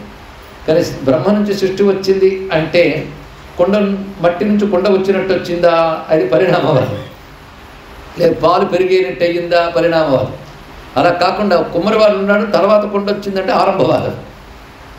వేదాంతం ఏం చెప్తుందంటే తాను మరొకలాగా వచ్చారంటే పరిణామం అయితే పరమాత్మగాడు. తాను అలా ఉంటూ సృష్టిని వేరుగా సృష్టించారంటే తన నుంచి వేరే వస్తువు ఉండదు కాబట్టి అది పరమాత్మ కాదు. కనుక వివర్తవాదం వేదాంతం చెప్తుంది. చెప్పనట్టుగా చెప్పాను, నేను చేస్తాను. వివర్తవాదం అంటే అనేకముగా కనబడుతోంది కానీ ఉన్నది ఏకమే. అనేకంగా కనబడడం పరిణామం కాదు, ఆరంభం కాదు. అది తన మాయాశక్తి చేత ఏకం అనేకంగా గోచరిస్తుంది. అది వివర్తవాదం అంటారు. కానీ వివేచన చక్కగా ఉపయోగిస్తే అనేకంగా కనబడుతోంది కానీ ఏకమే అని తెలుసుకుంటావు. ఆ ఏకమని తెలుసుకున్నవాడు కూడా దాంతో ఏకమే అని గ్రహిస్తాడు. అది అద్వైతం ఉంటుంది అంతే విషయం. మొత్తానికి శాస్త్రములన్నీ పురాణములు గారు చెప్పేది ముందు పరమాత్మ, ఆయన మాయాశక్తి, తర్వాత నుంచి సృష్టి ప్రారంభం. సృష్టి ప్రారంభం అనగానే సృష్టిలో పరమాత్మ తన మాయాశక్తితో మొదటగా ప్రకృతి పురుష రూపం, ఆ తర్వాత ప్రకృతి నుంచి ఏర్పడిన తత్వములు అంటే పంచభూతాలు, పంచతన్మాత్రలు, పంచ జ్ఞానేంద్రియాలు, పంచ కర్మేంద్రియాలు, వాటి పూర్వ మహత్వం, అహంకారము, ఇవన్నీ కొంతమేరకు హిందూ మతంలో పరిచయం ఉన్న వాళ్ళందరికీ తెలుస్తుంది. ఇప్పుడు తత్వములు అంటారు ఇక్కడ, దీన్ని సాంఖ్యం అంటాం. ఇక్కడ పరమాత్మ, మాయాశక్తి, ఈ ప్రకృతి పురుష వివేకము, ఆ తర్వాత ఏర్పడినటువంటి దేవతలు, వివిధమైన ఋషులు, ఇవన్నీ కూడా చెప్పబడుతుంటుంది. ఏ పురాణం ఇదే సబ్జెక్ట్. అయితే మొదట పరమాత్మ, తర్వాత మాయ అన్నాం కదా. ఆ పరమాత్మని విష్ణువు అని చెప్తే విష్ణు పురాణం, ఆ పరమాత్మని శివుడు అని చెప్తే శివపురాణం, గణపతి అని చెప్తే గణేష పురాణం. ఎక్కడ భేదం వచ్చిందని చెప్పండి. ఇక్కడ ఏమీ భేదం లేదు. ఇదే చెప్తున్నాడు పరమాత్మ, ఆయన యొక్క మాయాశక్తి, దాని నుంచి సృష్టి విస్తరించిన సృష్టిలో జీవులు మాయ చేత మాయను కూడా ప్రవర్తింపజేసి పరమాత్మను తెలుసుకోలేకపోతున్నారు. ఆయన స్పృహతో బ్రతకాలి, ఆయన్నే చింతన చేయాలి, ఆయన్ని పొందాలి. ఇది పురాణం చెప్పే అంశం. ఇదండి సారం. తెలిసిపోయింది కదా. ఏమాత్రం ఏకాగ్రత పక్కకు తిప్పినా పోతుంది. అసలు పురాణముల యొక్క ఎసెన్స్ ఇప్పుడు చెప్పడం జరిగింది. కనుక పరమాత్మ, మాయాశక్తి, దానితో దేవతలు, మానవులు, ఋషులు, ఇత్యాది విశాలమైన సృష్టి, ఇంతే పురాణం అంతా. ఆ సృష్టిలో వాళ్ళమే కదా మనం. ఈ కథ ఎందుకు చెప్తున్నాడంటే, ఇంత సృష్టి ఎవరి నుంచి కలిగిందో వారిని తెలుసుకొని చెప్పడం కోసం పుట్టింది ఏ శాస్త్రమైనా. తెలుసుకుని ఆ స్పృహతో జీవించాలి. మూల కారణం వెవ్వడు, అనాది మధ్యలో ఏడెవ్వడు, సర్వము తానయ్యైన వాడెవ్వడు. అంతే, మూల కారణము ఆయన, సర్వము తానయ్యైన వాడు ఆయన అనే స్పృహతో ఇందులో పడ్డ జీవుడు ఆయన తప్ప అన్యము లేదని తెలుసుకుని, మొదట ఆయన తప్ప అన్యము లేదని భక్తి కలిగి, ఆయన తప్ప అన్యము లేదనే జ్ఞానంతో తరించిపోవాలి. ఇంతేనండి పురాణం. కనుక ఉపాసకుల కోసం ఆ పరమాత్మని విష్ణువు అని చెప్తాడు కొంతమంది. అప్పుడు విష్ణువు తర్వాతే బ్రహ్మ వచ్చాడు, రుద్రుడు వచ్చాడు, మళ్ళీ త్రిమూర్తులు, ఇంద్రుడు, ఇవన్నీ వచ్చేస్తాయి. ఆయన గణపతి అనగానే గణపతి తర్వాత వీళ్ళందరూ వచ్చారనుకుంటారు. అది పురాణములన్నీ చదివిన పండితులు ఉంటారు, వాళ్ళు ఏమీ కన్ఫ్యూజ్ కాదు. అది చదివినా ఇది చదివిన ఒకేలా అనుకుంటారు. ఇక్కడిది ఇలాగే చెప్తారు, అక్కడిది అలాగే చెప్తారు. వాళ్ళు రెండు మిక్స్ చేసి కన్ఫ్యూజ్ కాదు. ఎందుకంటే వాళ్ళకి అసలు సూత్రం తెలుసు. ఇక్కడ కానీ అసలు సూత్రం తెలియకపోవడం వల్ల పురాణాల మధ్య వైరుధ్యం చాలామందికి కనబడుతుంది. అసలు సూత్రం తెలిస్తే వైరుధ్యం లేదు. కానీ అసలు సూత్రం ఇవాళ మనం ఇక్కడ ఆవిష్కరించుకున్న ఇది మరువరాదు. ఇక్కడ ఇది ఎందుకు చెప్పడం జరిగిందంటే, ఇప్పుడు ఈ కథలో మనకు కనబడుతున్నది పరబ్రహ్మము గణపతిగా కనబడతాడు. కనబడిన తర్వాత ఆయన శాసనానువర్తులై బ్రహ్మ, విష్ణు, రుద్రాదులు అందరూ ప్రవర్తిస్తుంటారు. మనం ఇంతవరకు విన్న వాటికి భిన్నంగా కనబడుతుంది ఇక్కడ. అయ్యో, విష్ణువు శివుడు సుప్రీం అవ్వాలి, వీళ్ళందరూ కింద ఉండాలి. ఇప్పుడు గణపతి పెద్దవాడి వీళ్ళు కనబడుతున్నారంటే అయోమయం ఏదో ఉంటే తొలగడం కోసం చెప్పడం జరిగింది. కానీ ఇక్కడ పరమాత్ముడు గణపతి అంటే పరమాత్మ గణపతిని మీరు ఊహించుకోండి అని చెప్పడం కాదు. పరమాత్మగా గణపతి ఉపాసనా స్థానీయుడు. ఆయన కూడా ఆయన ఉపాస్యుడే. కనుక పరమాత్మగా ఉపాసించదగిన వారెవరు అనేది వేదం చెప్తుంది. ఆ వేదం చెప్పిన ప్రకారంగా మనకి శివుడు, శక్తి, సూర్యుడు, గణపతి, విష్ణువు, వీళ్ళు పరమాత్మకు ఉపాసించదగిన వారు కనుక పంచాయతీని ఏర్పడారు. మరి సుబ్రహ్మణ్యుడి మాట ఏమిటి అంటే, శివశక్తులు కలిస్తే పరబ్రహ్మమే కదయ్యా, అందులో సందేహం లేదు పో అన్నాడు ఇక్కడ. కనుక షణ్మతాలు అన్నారు ఆదిశంకర భగవత్పాల్ వారు. కనుక మనం పరబ్రహ్మగా ఉపాసించదగిన వారు వీరు. తత్వత ఆలోచిస్తే దేవతలందరూ బ్రహ్మం యొక్క శక్తులే, అది విశేషం. అయితే ఎప్పుడైనా పురాణం చెప్తున్నది ఏంటంటే, ఇందులో ఎవడో ఒకడు పెద్దవాడు వాడిని ఉపాసించని చెప్పదు, అంతా అతడే అని తెలుసుకోని చెప్పడమే పురాణం. సర్వము పరబ్రహ్మ స్వరూపంగా. ఎప్పుడైతే గణపతి పరబ్రహ్మం ఉన్నావో సర్వము గణపతిగా చూడాలి. అది ఆయన నుంచి వచ్చింది, ఆయన నుంచి వచ్చింది, ఆయన నుంచి వచ్చిందంటే దీపం నుంచి వచ్చిన దీపాలన్నీ ఒకే అగ్ని అయినట్లు ఆయన నుంచి వచ్చినవన్నీ ఆయన స్వరూపాలని తెలుసుకోవాలి. ఆ సర్వజ్ఞానం కలిగించడం కోసం వచ్చింది, కానీ వీటన్నిటికీ మించి ఒకటి ఉంది, దాని తర్వాత ఇది ఉంది అని వేరు చేయడం కోసం రాలేదు. ఇది కలిదోషాల వల్ల వేరులు వస్తుంటాయి. కలిదోషం పోగొట్టడానికి పురాణం వచ్చింది. కానీ పురాణ హృదయం అని వాళ్ళు ఆవిష్కరించుకున్న, ఇంకా ముద్గల పురాణం స్టార్ట్ కాలేదండి, ఇది ఇంట్రడక్షన్ అయింది అంతే అనుకోవద్దు. ఇక్కడ స్టార్ట్ అయిపోయింది. ఇక్కడ ముద్గల పురాణం రహస్యం అన్నారుగా, ఇదే ముద్గల పురాణ రహస్యం. ఏ పురాణకైనా రహస్యం ఇదే. రహస్యం తెలిస్తే సారం తెలిసినట్టే, సారం తెలిస్తే సర్వం తెలిసినట్టే, ఇంకేమున్నది ఇక్కడ. అందుకే ఈ పురాణాన్ని మనం ప్రారంభించుకుంటూ ఈ దివ్యమైనటువంటి క్షేత్రాన్ని కూడా ఒక్కసారి తలంచుకుంటున్నాం. ఇలాంటి క్షేత్రం జ్యోతిర్మయమైనటువంటి క్షేత్రం. ఇక్కడ స్వానందేశ్వరుడైన గణపతి స్వేచ్ఛగా ప్రకటింపబడ్డాడు. ఈయనకి భూస్వానంద స్వామి అని కూడా పేరున్నది. ఇక్కడున్న క్షేత్రాల్లో స్వామి బ్రహ్మకమండలి తీర్థం ఒకటి ఉన్నది, ప్రత్యేకించి గణపతి వల్ల ఏర్పడిన గణపతి తీర్థం అనేది తురియ తీర్థం అని చెప్పబడుతున్నది. ఇక్కడ అంకుశ సంప్రదాయాన్ని అనుసరించినటువంటి యోగపీఠం కూడా ప్రవర్తిల్లుతున్నది. ఇప్పటికీ ఆ యోగపీఠం ఉన్నదండి ఆ పరంపరల్లో. మన మహారాష్ట్రలో గజానన్ ఇత్యాది పేర్లు ఎక్కువ కనబడతాయి. మన దృష్టిలో గణపతి అనగానే దృష్టి వేరు, వారి దృష్టి వేరు. మీరు అంతెందుకు బొంబాయిలో సిద్ధివినాయక క్షేత్రంకి వెళితే ఆ పక్కన తిరిగితే పెద్ద చిత్రాల్లో కథలు చెప్తారు మొత్తం. ఆ కథలన్నీ మీరు పరిశీలిస్తే ముద్గల పురాణాంతర్గతమైన గాథలు గోచరిస్తుంటాయి. అంటే ఆ క్షేత్రాలకి ఆ గణపతి తత్వానికి ఉన్నది. అందుకే గణపతి నవరాత్రులు అక్కడ చేసే సంప్రదాయములు మన వైపు చేసేటువంటి గణపతి పండాల్సి లాంటిది కాదు. అక్కడ వాళ్ళ దృష్టిలో గణపతి వేరు. కేవలం గణపతి పార్వతీ పరమేశ్వరుడు తనయుడు అనే భావన కంటే ఈ పార్వతీ పరమేశ్వరుడు రాకముందు కూడా ఉన్న పరమాత్మ అనే భావం. ఆయన నుంచే పార్వతీ పరమేశ్వరుడు లక్ష్మీనారాయణులు అందరూ ఉద్భవించారు అనేటువంటి భావనతో ఆరాధన చేస్తారు. అక్కడ సాక్షాత్ పరబ్రహ్మ. ఆయనే ఒకప్పుడు పార్వతీ పరమేశ్వరుడు తనయుడిగా ప్రకటింపబడ్డాడు. ఒకప్పుడే పలు సందర్భాల్లో. ఆ కథలు కూడా ఇందులో చెప్పబడుతుంది. పలు సందర్భాల్లో ప్రకటింపబడ్డ కథే మనం చూస్తూ ఉంటాం. అది గణపతికి ఎందుకు ఇన్ని రూపాలు, ఎందుకు ఇన్ని నామాలు అంటే ఎన్ని మార్లు ఆయన ప్రకటింపబడ్డాడో తెలియదు. అలా పలుమార్లు ప్రకటింపబడ్డ గణపతి గాథలన్నీ ఇంచుమించుగా చాలా భాగం ఇందులో చెప్పబడతాయి. అయితే ఎప్పుడైనా భగవద్ రూపాల్లో 2 రకాలు ఉంటాయి, జాగ్రత్తగా తెలుసుకోవాలి. అవతారం ధరించిన రూపాలు ఒకటి, ఉపాస్యమైన మంత్ర రూపాలు ఉంటాయి 2 రకాలు. అందుకే రూపభేదాలు ఏర్పడతాయి. నృసింహావతారం అందరూ కూడా తెలుసు. మంత్రశాస్త్రంలో నృసింహ రూపాలు బోల్డ్ ఉన్నాయి. లక్ష్మీ నృసింహ, ఉగ్ర నరసింహ, జ్వాలా నరసింహ ఇత్యాది భేదాలు కనబడతాయి. కానీ అవతారాలు ఒకటే కనబడుతుంది. కానీ మంత్రశాస్త్రంలో చెప్పే రూపాలు అనేకం ఉంటాయి. అవతార గాథల్లో ఏదో ఒక రూపంగా మనం చెప్పుకుంటాం. అలా గణపతి అవతారాల్లో కనబడేవి కొన్ని ఉంటాయి. గణపతి అవతారాలు ఉన్నాయి చాలా. వక్రతుండ అవతారం ఇవన్నీ. గణపతి మంత్రాలు ఉన్నాయి.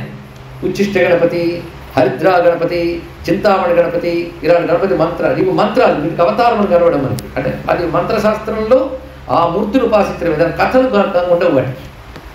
ఎవడు ఉపాసిస్తే వాడి కథే కథ. వాడు గణపతి అనుగ్రహం పొందుతాడు. ఎలా పొందాడు చెప్తే అదొక కథ. ఏం చేస్తాం? కానీ ఇక్కడ ఏంటంటే గణపతి స్వయంగా తాను అవతరించి ఒక రాక్షస సంహారం చేయడం, ఒక ధర్మ ప్రతిష్టాపన చేయడం, భక్తులను అనుగ్రహించడం, ఈ కథలు ఇందులో కనబడతాయి. మొత్తం ఈ 9 ఖండాల్లో గణపతి అవతార చరిత్రలు వింటూ ఉంటాం. అయితే అవతార గాథలన్నీ ఎప్పుడైనా సరే అప్పుడెప్పుడు జరగలేదని కాదు, కానీ ఆలోచిస్తే సంకేతాలు అవతార గాథలని. ఆ మాటకు వస్తే రామాయణంలో కూడా సంకేతం తీయచ్చు. ఇవి సాధకుడిని తరింపజేయడం కోసం భగవంతుడు తను తాను వ్యక్తపరుచుకుని ఆ సాధకుడు తరించడానికి ఏ ప్రతిబంధకాలు ఉన్నాయో వాడిని తొలగిస్తాడు. మళ్ళీ రిపీట్ చేస్తున్నాను. సాధకుడైన వాడు భగవద్ అనుగ్రహం కోసం తప్పించిపోతూ ఉంటే భగవంతుడు ఆ సాధకుడి కోసం తనను తాను ప్రకటించుకుని వచ్చి అతను సిద్ధి పొందడానికి ఏ అడ్డంకులు ఉన్నాయో మనం తొలగిస్తాడు.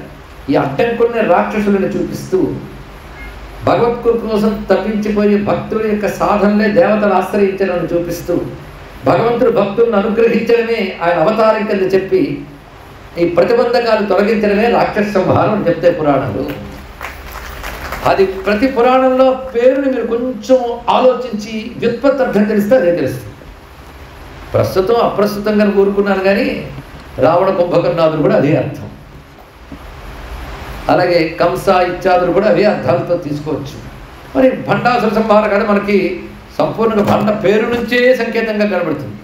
అయితే వినడంతోనే ఇది కథ రూపంతో చెప్తున్నటువంటి ఒక మోసపు కథ అని అర్థమైపోతుందండి ముద్గల పురాణంలో. ఈ కథల రూపంలో మోసం చేశాడు, అసలు కథ కాదని తెలిసిపోతుంది. అంటే అది సంపూర్ణంగా ఒకానొక ఆసురి ప్రవృత్తి ఒక రాక్షసుడిగా కనబడతాడు. దాన్ని గణపతి అయిన భగవంతుడు తన కృపద ఎలా నిగ్రహిస్తాడో చూపిస్తాడు. దీన్ని బట్టి ఇది పూర్తి సంకేతం. ఈ సంకేతం బట్టి చూస్తే ఇది పూర్తి వేదాంత శాస్త్రం, యోగ శాస్త్రం. సాధకుడిని భగవంతుడు ఎలా అనుగ్రహిస్తాడో చెప్పడమే మొత్తం ముద్గల పురాణ గాథ. కనుక శ్రద్ధగా మఠం వేసి కూర్చుని దీన్ని శ్రద్ధగా వింటే ఇందులో ఎన్ని రకాల రాక్షసులను చెప్పాడో ఆ పేర్లు లిస్టు రాసుకుంటే ఒక్క రాక్షసుడు చావలేదు అనే విషయం తెలుసుకోవచ్చు. బ్రతికి ఉన్నంట రాక్షసులందరూ. ఎక్కడ అంటే ఎవరిలో వారిలో క్షేమం ఉన్నారు. ఇక్కడ ఏదో లోకల్లో ఉన్నాడని కాదు, అందరిలో ఉన్నారు. ఇక్కడ 2 రాక్షసులు ఉన్నారని భయం వేస్తుంది కూడా. 2 రాక్షసులు కొట్టినవాడు మాత్రం ఒక్కటే. ఇప్పుడు జ్ఞానం ఒక్కటే, పరమాత్మ ఒక్కటే. ఆయన అనుగ్రహం లేనిది దాటలేము. అనుగ్రహమే అవతారం. అవతారం అనగా అనుగ్రహము. దీని మీద ఆలోచించుకోండి. అవతారం అనగా అనుగ్రహమే. ఆయన మన కోసం రావడమే అనుగ్రహం.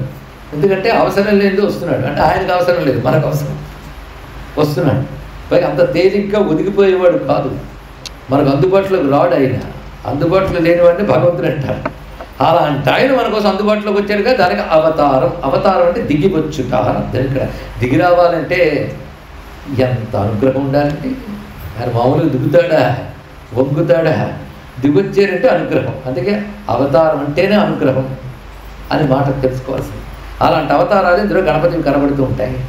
విశేషమైనటువంటి వృత్తాంతంలోకి మనం ప్రవేశించబోతున్నాం. ప్రథమంగా వక్రతుండ చరిత్ర. ఇది కూడా సూత సౌనక సంవాదంగానే ప్రారంభిస్తూ చెప్తున్నారు కనుక ఎప్పుడైనా పురాణ ప్రవర్తకుడు సూతుల వారు ఉంటారండి. పైగా వ్యాస శిష్యుడుగానే చెప్తున్నాడు. ఇక్కడ వ్యాసుల వారి యొక్క అనుగ్రహం చేతనే చెప్తున్నాడు. అంటే వేరే శిష్యులు ఎవరు కాదు. ఇది మరొక పేరు రోమహర్షణుడు. రోమహర్షణుడు అంటే ఆయన చెప్తున్న కథ వింటే ఒళ్ళు పులకించిపోతుంది. అంటే శరీరంలో రోమములు పులకాంకితమవుతాయి కనుక ఆయనకు రోమహర్షణుడు పేరు. అలా కథ చెప్పగలే మహానుభావుడు. అది సౌనకాది ముందుకు ఆయన చెప్పిన కదే. దీనిలో ప్రారంభ శ్లోకాలు చాలా విశేషం. చిన్న చిన్న అనుష్ఠుప్పులే కానీ మంత్ర సమానమైన శ్లోకములు కనుక ప్రారంభించుకునే ముందు మనం కూడా నమస్కారం చేసుకోవాలి. శ్రీ గణేశాయ నమః. ధ్యాయే స్థిరేణ చిత్తేన గణేశం సర్వసిద్ధిదం బుద్ధి ప్రకాశకం పూర్ణం. ఎందుకంటే జ్ఞానంలోకి వెళ్ళే ముందు కావాల్సింది అదే, బుద్ధిని ప్రకాశింపజేయువాడు. అంటే ఒక విషయం తేటగా అర్థం కావాలంటే బుద్ధికి వెలుగు రావాలి. ఆ వెలిగించేవాడు ఆయన. అది బుద్ధి ప్రకాశకం పూర్ణం యోగినాం హృది సంస్థితం. గణపతి అసలు క్షేత్రం ఏదంటే యోగుల హృదయం. వాళ్ళు ఎప్పుడు స్పష్టంగా చూస్తుంటారు. అది యోగినాం హృది సంస్థితం. ధ్యాయే స్థిరేణ చిత్తేన గణేశం సర్వసిద్ధిదం బుద్ధి ప్రకాశకం పూర్ణం యోగినాం హృది సంస్థితం జితం తేనాఖిలం నానా బ్రహ్మవర్ణన వర్ణితం నానా జగత్ సమూహం వై గణేశేనో భయం కృతం భక్త సంరక్షణార్థాయ నిర్గుణ సగుణస్తు యః నానావతార వాన్ సోపి నానాభేదధరో బభౌ తస్మై నమో గణేశాయ నరకుంజర రూపిణే. మొత్తం శ్లోకంలోనే విశేషం అంతా చెప్పేస్తున్నారు. ఈ గణపతి నిర్గుణుడు సగుణుడు కూడా భక్తులను అనుగ్రహించడం కోసం నానావతారములు స్వీకరించి నానా భేదములుగా కనబడుతూ ఉంటాడు.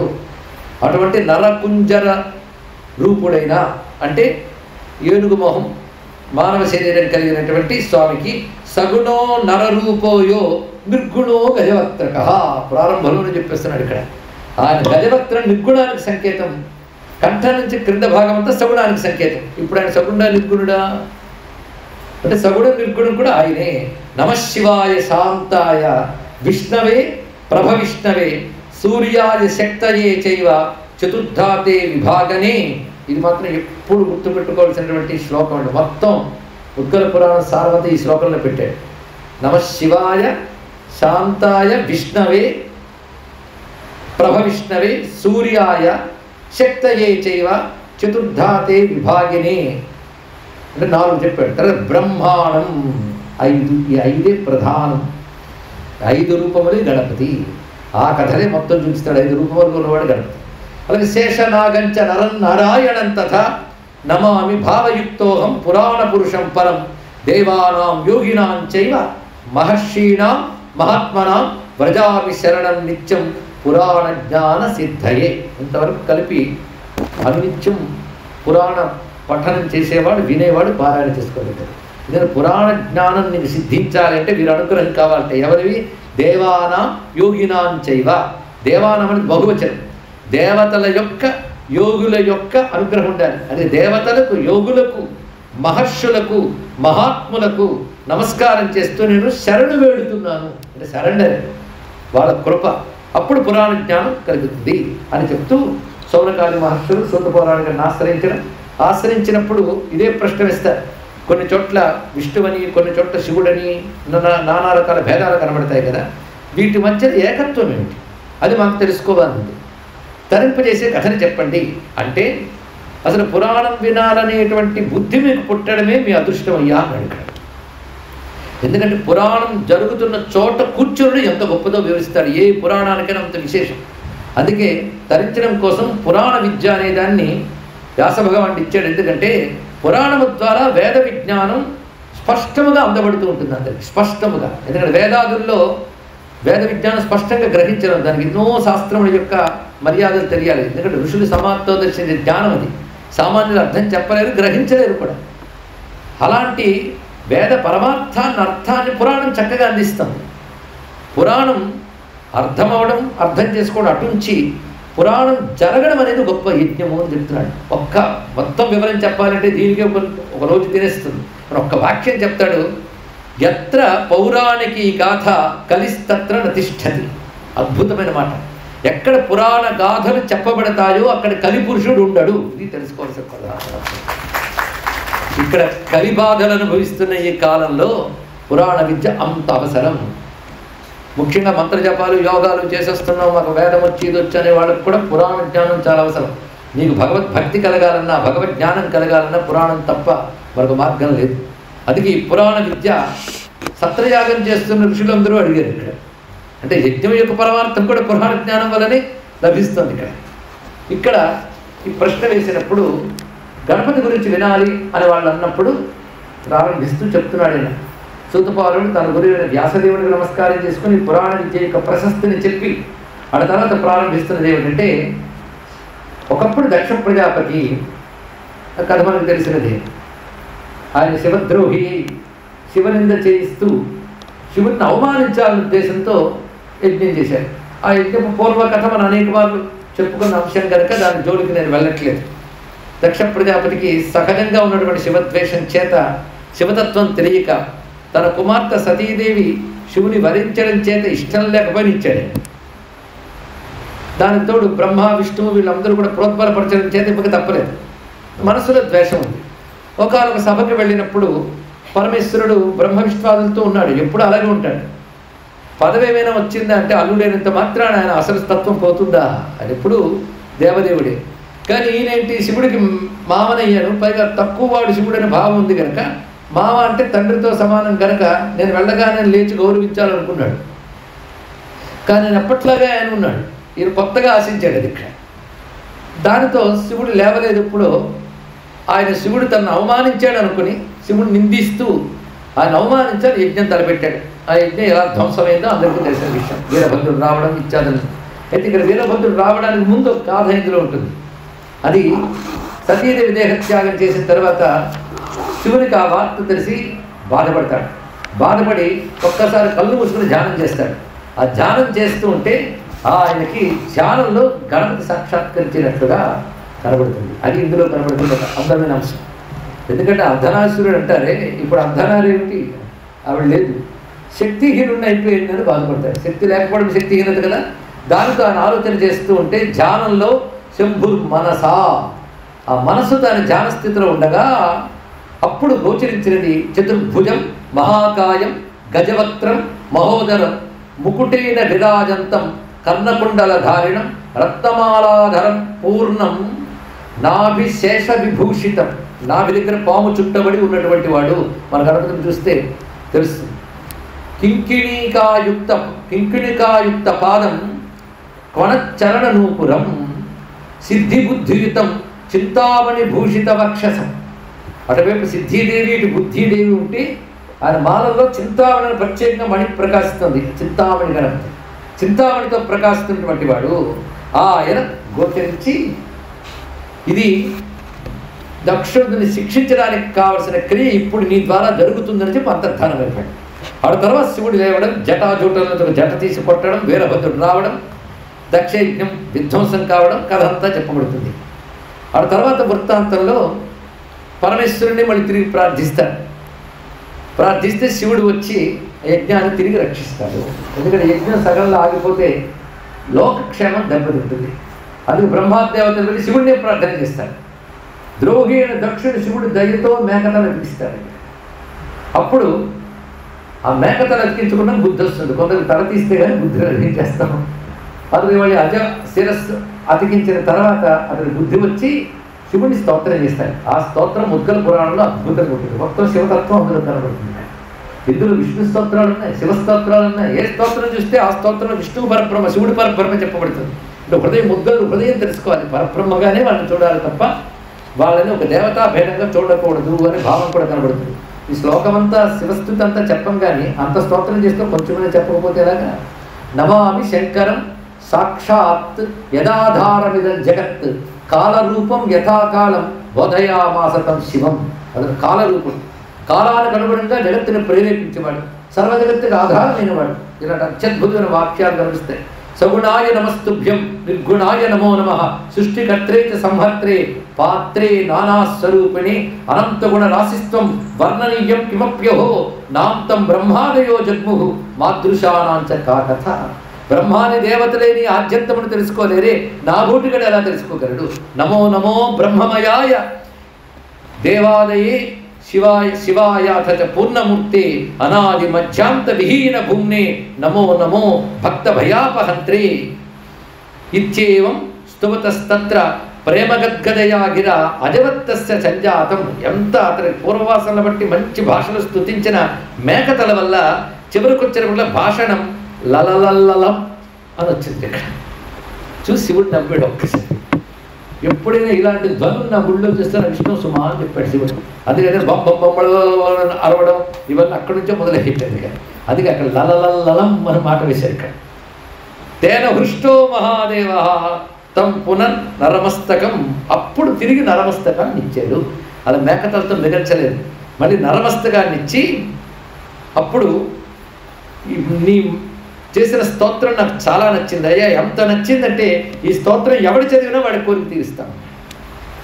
అలాంటి గొప్ప స్తోత్రం. లేకపోతే ఆయన చేసిన స్తోత్రం యథాప్రకారంగా తపస్సుతో దర్శించి రికార్డు చేసి ఋషి ఎందుకు ఇచ్చారంటే మీరు చేసుకుని ధరించండి అయ్యా అని చెప్పడం కోసం. అందుకే దీని ఫలస్థితి కూడా చక్కగా తెలియజేశారు ఇక్కడ.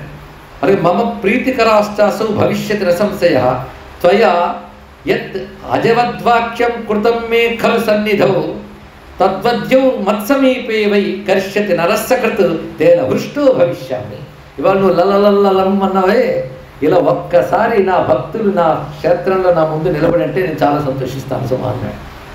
ఇక్కడ నుంచి లలలల్లలం మొదలెట్టచ్చు అంటే గళవాద్యం అని చెప్పడం దీని యొక్క ప్రధానమైనటువంటి ఉద్దేశం ఇక్కడ.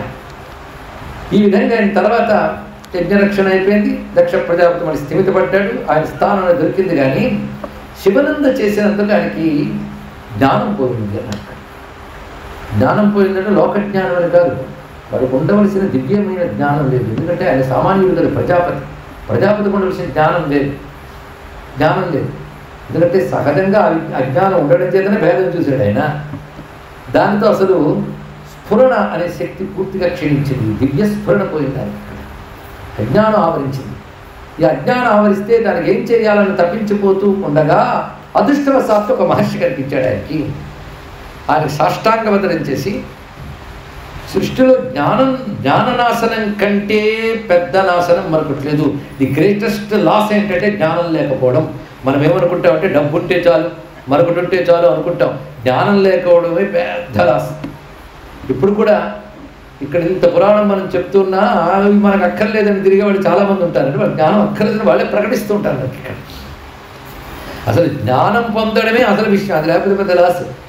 అందుకే ఇతని బాధంతా ఏమిటంటే పరిస్థితి ఎలా ఏర్పడింది. ఏదో నందీశ్వరుడు చెప్పించాడు ఆయనకి, శివనింద చేసేవి కనుక నీ మాహాత్మ్యము నీ జ్ఞానము రెండు పోతాయి అన్నాడు. నీకు ఆ మేక తలకాయ కూడా వచ్చేస్తుందని చెప్పారు. ఇది శివుడి దయ వల్ల మేక తలకాయ పోయి నరమస్తకం వచ్చింది తప్ప జ్ఞానం రాలేదు. దానితో తను బాధపడుతూ మహర్షి అయినటువంటి ఒక మహాత్ముని పాదపద్మాలకు నమస్కారం చేస్తే ఆయన కూర్చోబెట్టి ఈ జ్ఞానం వచ్చే ఉపాయం చెప్తాను నాయన అంటూ కథ మొదలుపెట్టాడు. ఆ మహర్షి పేరు ముద్గలుడు. దక్ష ప్రజాపతికి ముద్గల మహర్షి ఇక్కడి నుంచి బోధిస్తున్నాడు. ఈ బోధ ప్రయోజనం ఏంటో తెలిసిపోతుంది కదా, సంపూర్ణ జ్ఞానమే. ఎందుకంటే జ్ఞానాదేవకి కైవల్యం, జ్ఞానం లేదు మోక్షం లేదు. కానీ మోక్షానికి కావాల్సింది ఏమిటి? జ్ఞానం. కానీ ఇప్పుడు జ్ఞానం లభిస్తోందంటే అర్థం ఏంటి? మోక్షం లభిస్తుంది అర్థం. మోక్షోపాయమైన జ్ఞానాన్ని దక్ష ప్రజాపతికి కలిగించుతున్నాడు ముద్గలు. దక్ష ప్రజాపతి పాదాల మీద కూడా ఏమంటాడంటే, నాకేదో శాపం తగిలింది అనుకున్నాను కానీ ఎక్కడో పుణ్యం ఉంది, లేకపోతే నువ్వు దొరుకుతావా స్వామి అన్నాడు. ఇక్కడ నీ వంటి వాడు గురువుగా దొరికాడంటేనే నాకు శాపం పోయి ఉపాయం ఉంది. ఒక శాపం శివుడు తీసేసాడు నాకు. ఏది అజశిరస్సుండుగాక అనేటువంటి శాపం నేను చేసిన స్తోత్రంతో స్వామి తీసాడు. లలలలం అని మురిసిపోయాడు ఆయన. ఇంకోటి మిగిలిపోయింది నాకు, అవిద్య. అది నువ్వు తొలగించాలి నాయనా అని పాదాల మీద పడగానే మరి గురువుని ఎలా శరణ వేయడాలో అలా శరణ వేయడాడు. అప్పుడు ఆయన ఒక్కసారి ధ్యానంలోకి వెళ్ళి, నీకు నేను ఇప్పుడు చెప్పబోతున్నది శివుడు పార్వతికి చెప్పినటువంటి దివ్యమైనటువంటి కథ చెప్తున్నాను అని మొదలు పెడుతున్నాడు. ఒకప్పుడు పార్వతీదేవి శివుడితో మాట్లాడుతుంది. ఆ ధ్యాన స్థితిలో ఉంటే మీరు ఎవరిని ధ్యానిస్తారని అడిగింది కదా. ఎవరిని ధ్యానిస్తాను? ధ్యానం అంటే ఏదో వస్తువుని ధ్యానించడం కాదు, బయట ఉన్న వస్తువుని ధ్యానించడం ధ్యానం కాదు. స్వాత్మస్థితి ఎందు ఉండటే ధ్యానం. నా ఆత్మని నేను ధ్యానిస్తున్నాను. అది ధ్యానం వాటికి అని కళ్ళు మూసుకు కనబడతాడు కదా, ఎవరిని ధ్యానిస్తున్నాడండి అని అడగడంటే వస్తువుని ధ్యానించడం ధ్యానం కాదు. సాధన ప్రారంభ దశలో ఒక వస్తువుపై దృష్టి ఉంటుంది. అసలు ఏ వస్తువుని ధ్యానించకుండా నువ్వుగా మిగిలిన అసలు ధ్యానం, అదే స్వాత్మస్థితి. కానీ పదార్థ దృష్టి పోదు కదా జీవుడికి, అనేక జన్మల నుంచి అలవాటు అయిపోయింది. అంటే పదార్థమునందు ఉండుట ధ్యానం కాదు, పరమార్థమునందు ఉండుట ధ్యానం. ఇక్కడ ఆ పరమార్థ స్థితి ఎలా ఉంటుంది అది వివరిస్తున్నాడు. సాకారంచ నిరాకారం తస్మిన్ దేవి న విద్యతే. ఏ పరమార్థం ఉందో అందులో సాకారం లేదు, నిరాకారం లేదు. ఇది వినగానే మనకు ఆశ్చర్యం ఇస్తుంది. పార్వతీదేవి ఆశ్చర్యపోయిందని మాట్లాడి ఆయన ఉన్న స్థితి చెప్తున్నాడు. ఆ స్థితి అందుకోని వెళ్ళి అర్థం కాదు. ఒక మహానుభావుడు తన స్థితిలోంచి మాట్లాడుతుంటాడు, తానున్న మనోభూమికలోంచి మాట్లాడతాడు. మనకు ఆ భూమికి అర్థం కాదు. ఎందుకంటే ఎప్పుడు కనీసం ప్రయత్నం చేసిన పుణ్యానికి కూడా పోలేదు కదా, నేను పాపానికి పోలేదని అనకూడదు. అది ప్రయత్నం చేసిన పుణ్యానికి కూడా పోలేదు కనుక వాడు చెప్పింది అర్థం కాదు. కనుక ఆయన చెప్పింది పూర్తయ్యాక లేపండి అంటాం, పక్క పడతాయి, దృష్టే పెట్టం. ఎందుకంటే వాడు ఏ ప్లేన్లో మాట్లాడుతున్నా మనకు తెలియదండి. అలాంటిది పూర్ణ సమాధి స్థితిలో ఉన్నవాడు నోరు తెరిచి మాట్లాడితే సామాన్య స్థితిలో ఉన్నవాడికి సమాధి స్థితి ఎక్కడ అర్థమవుతుంది ఇక్కడ? అయితే ఇక్కడ సామాన్యురాలు కాదు కూర్చున్నది, మన కోసం చెప్పడం కోసం శ్రోతృస్థానంలో ఉన్నది అమ్మవారు. శివుడు చెప్తున్నాడు ఆ స్థితి, పరమాత్మ ఎలాంటి వాడంటే సాకారంచ నిరాకారం తస్మిన్ దేవి న విద్యతే. చాలా గుర్తుపెట్టుకోవాల్సిన అంశం. మనోవాణి విహీనంచ మనోవాణిమయం నవై. శివుడు మొదటి మాట అంత గట్టిగా ఉంటుంది, అంత గట్టిగా మాట్లాడేవాడిని శివుడు అంటారు. మొదటి స్థితి అదే చెప్పాడు. తర్వాత మన అర్థం కావడం కోసం తేలిక కథ తర్వాత తీసుకొస్తాడు. అతడంటే ఆ బ్రహ్మము సాకారం కాదు, నిరాకారం కాదు, రెండు అనడానికి లేదు. మనోవాణి విహీనం మనోవాణిమయం న. మనస్సుకి మాట, మనసు మాట లేనిది కాదు, మనసు మాట ఉన్నది కాదు. అంటే సృష్టిలో ఏ వస్తువుని మీరు వర్ణించినా అది మనస్సుకు అందేది, మాటకు అందేది. అవునా లేదా చెప్పండి. ఒకవేళ మాటతో చెప్పలేకపోతే మనస్సుతో ఊహిస్తాం. ఏది ఊహించినా ఏది అన్నా వస్తువే. వస్తువు అంటే ప్రపంచంలో ఉంది, కానీ పరమాత్మ వస్తువు కాదు. ఆయన మనస్సుకి మాటకు అందడు. ఆ మాట ఉపనిషత్తు చెప్తుంది, యతో వాచ నివర్తంతే అప్రాప్య మనసా సహా.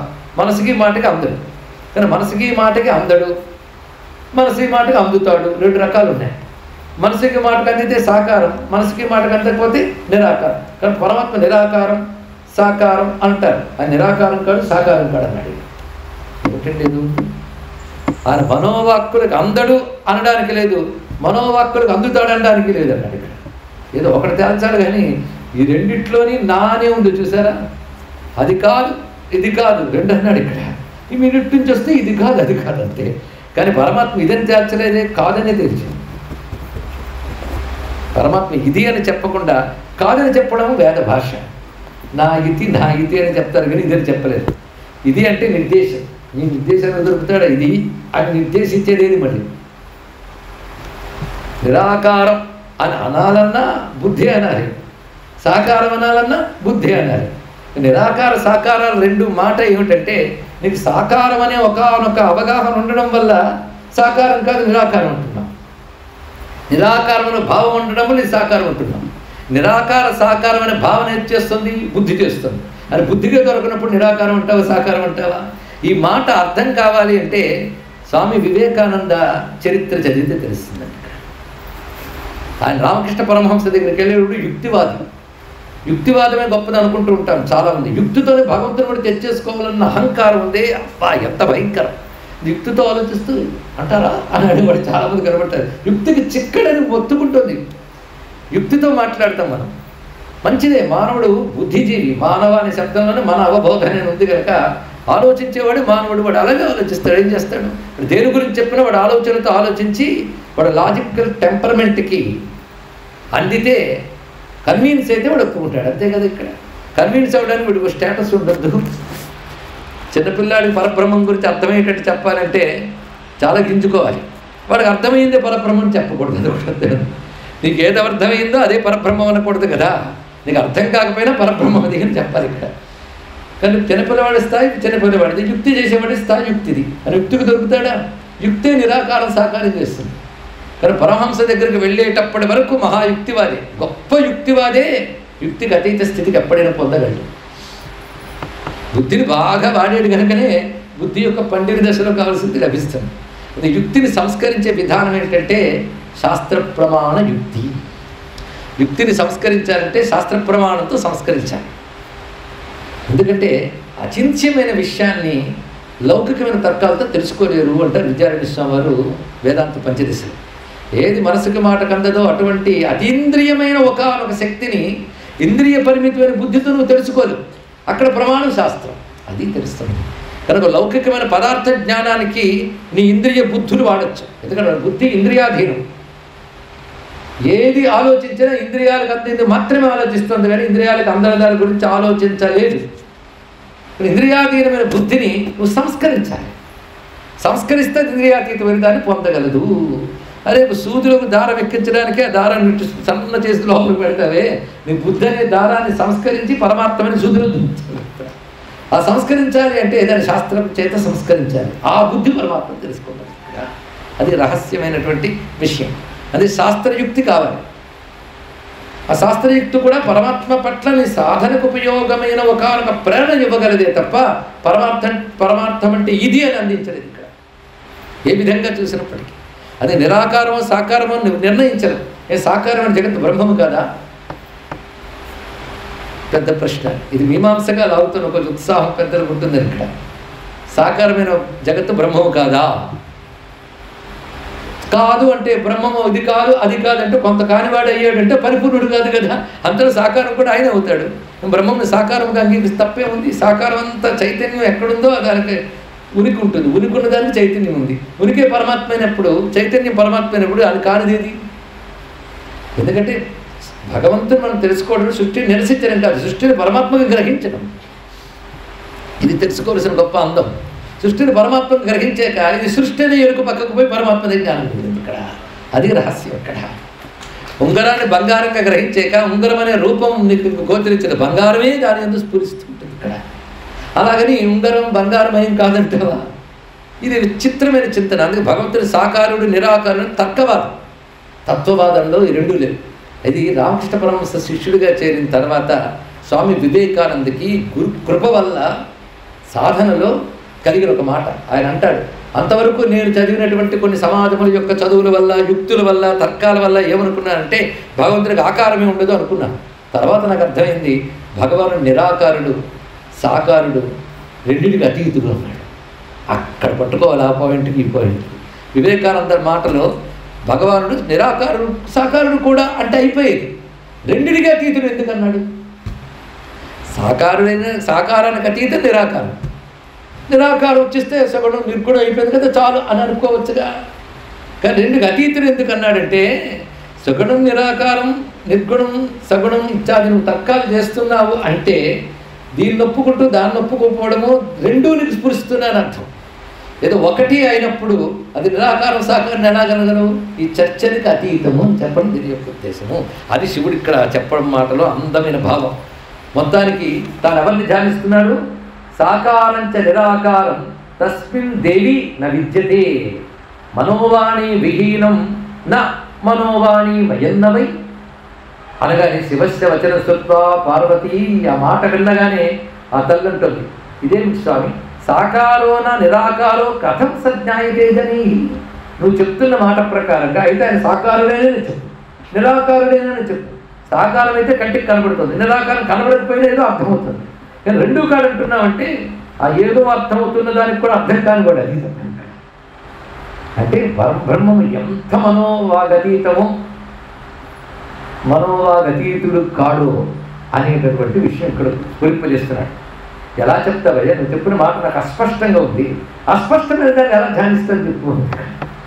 కనుక నాకు నిన్ను స్పష్టం చేయవలసిందిగా కోరుకుంటున్నాను అనగానే అప్పుడు ఈ జగత్ స్థితి, ఈ జగత్తు పూర్వస్థితిని వర్ణించడం మొదలుపెట్టాడు. అచ్చు ఉపనిషత్తులాగా ఆత్మావా ఇదమగ్ర ఆసీ ఆత్మన ఆకాశ సంభూత అని మొత్తాన్ని పరబ్రహ్మం గురించి ఇంత అందమైన మాటతో ప్రారంభించేటట్టు ముద్గల పురాణ స్థాయి ఎటువంటిది మనం గ్రహించవచ్చు.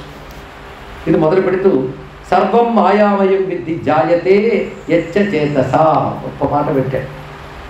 ఏదైతే నీ చిత్తముతో తెలుసుకుంటున్నావో, ఏది నీ చిత్తంలో ప్రవేశిస్తుందో అదంతా మాయ అని తెలుసుకో మొదలుపెట్టాడు ఇక్కడ. అంటే చిత్తంతో గ్రహించగలుగుతున్నా. చిత్తం అంటే అంతఃకరణం, బాహ్యమైన కరణములు ఉపకరణములే అంటే ఇంప్లిమెంట్స్. ఈ బాహ్యేంద్రియాల ద్వారా గ్రహిస్తున్నది మనస్సే. ఇప్పుడు నేను మీరు చెప్తున్నది చెవి వింటుందా మనసు వింటుందా? అంత ఆలోచన డౌటా? రేపు వచ్చి చెప్తారా? చెవి ద్వారా గ్రహిస్తున్నది ఏది? మనస్సో బుద్ధో ఏదో అంతఃకరణం అది గ్రహిస్తుంది. గ్రహించడానికి సాధన ఇది. పులుసు తీయడానికి గరిటె పనికొచ్చినట్లు మనకి విద్య వినడానికి చెవి పనికొచ్చింది. ఇప్పుడు అర్థమైంది కదా, గరిట్లు పులుసులు తెస్తే కదా అర్థం కాదు. తన పులుసు తీయడానికి చెవిలాగా చెప్తున్న విషయం గ్రహించడానికి గరిట్లా చెవి పనికొచ్చింది. కానీ గ్రహించేది ఇది అంతఃకరణం. కానీ అంతఃకరణం గ్రహిస్తుంది ఇక్కడ.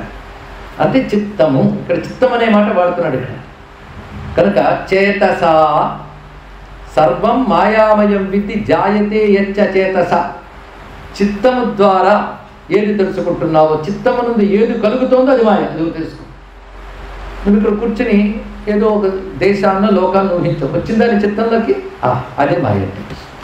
ఏది నీ చిత్తంలోకి వచ్చిందో, చిత్తం దేనిలో ప్రవేశిస్తుందో అది మాయ. తెలిసేది ఇక్కడ. అంటే నువ్వేది చూస్తావు అది మాయా, నువ్వేది వింటావు అది మాయా అని చెప్పలేదు చూడండి. ఇంద్రియాలన్నిటితో చిత్తం దేని గ్రహిస్తుంది అది మాయ. అనగానే కనబడే విశ్వం అంతా మాయ అయిపోయింది. కనబడే విశ్వం, ఊహించే విశ్వం కూడా మాయ. ఎందుకంటే కనబడని విశ్వాన్ని ఊహిస్తుంది మనస్సు. మనకేదో ఒక స్వర్గలోకం, ఎన్ని గడపలు ఉంటాయి, నందనవనం ఉంటాయి అంటే కనబడదు. కానీ నేను చెప్తూ ఉంటే మీకు వచ్చి కళ్ళకు కట్టినట్లు చెప్పారండి. మళ్ళీ కళ్ళకు కట్టింది ఇక్కడ. కళ్ళకు కట్టినట్లుంది అంటే మళ్ళీ మీకు అది మనస్సుతో ప్రవేశించావు కదా, అయితే అది మాయ.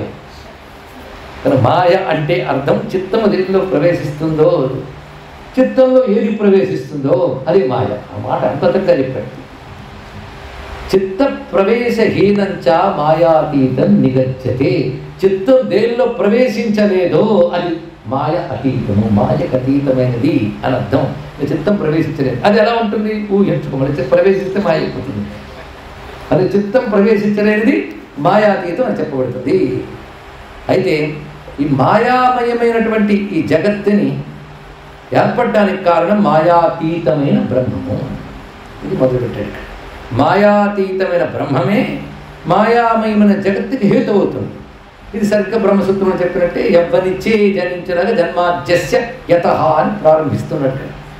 అయితే ఆ మాయాతీతము నుంచి ఆ మాయాతీత స్థితి ఏదుందో అది రచితం వివిధం ఏన సయేవ గణనాయకః. ఆ మాయాతీతమైన బ్రహ్మమునే గణనాయకుడు అన్నారు. ఎందుకంటే నేను మొట్టమొదటి ఏం మొదలుపెట్టాను? మాయామయమైన విశ్వము, అది చిత్తము తెలుసుకున్నది అన్నారు.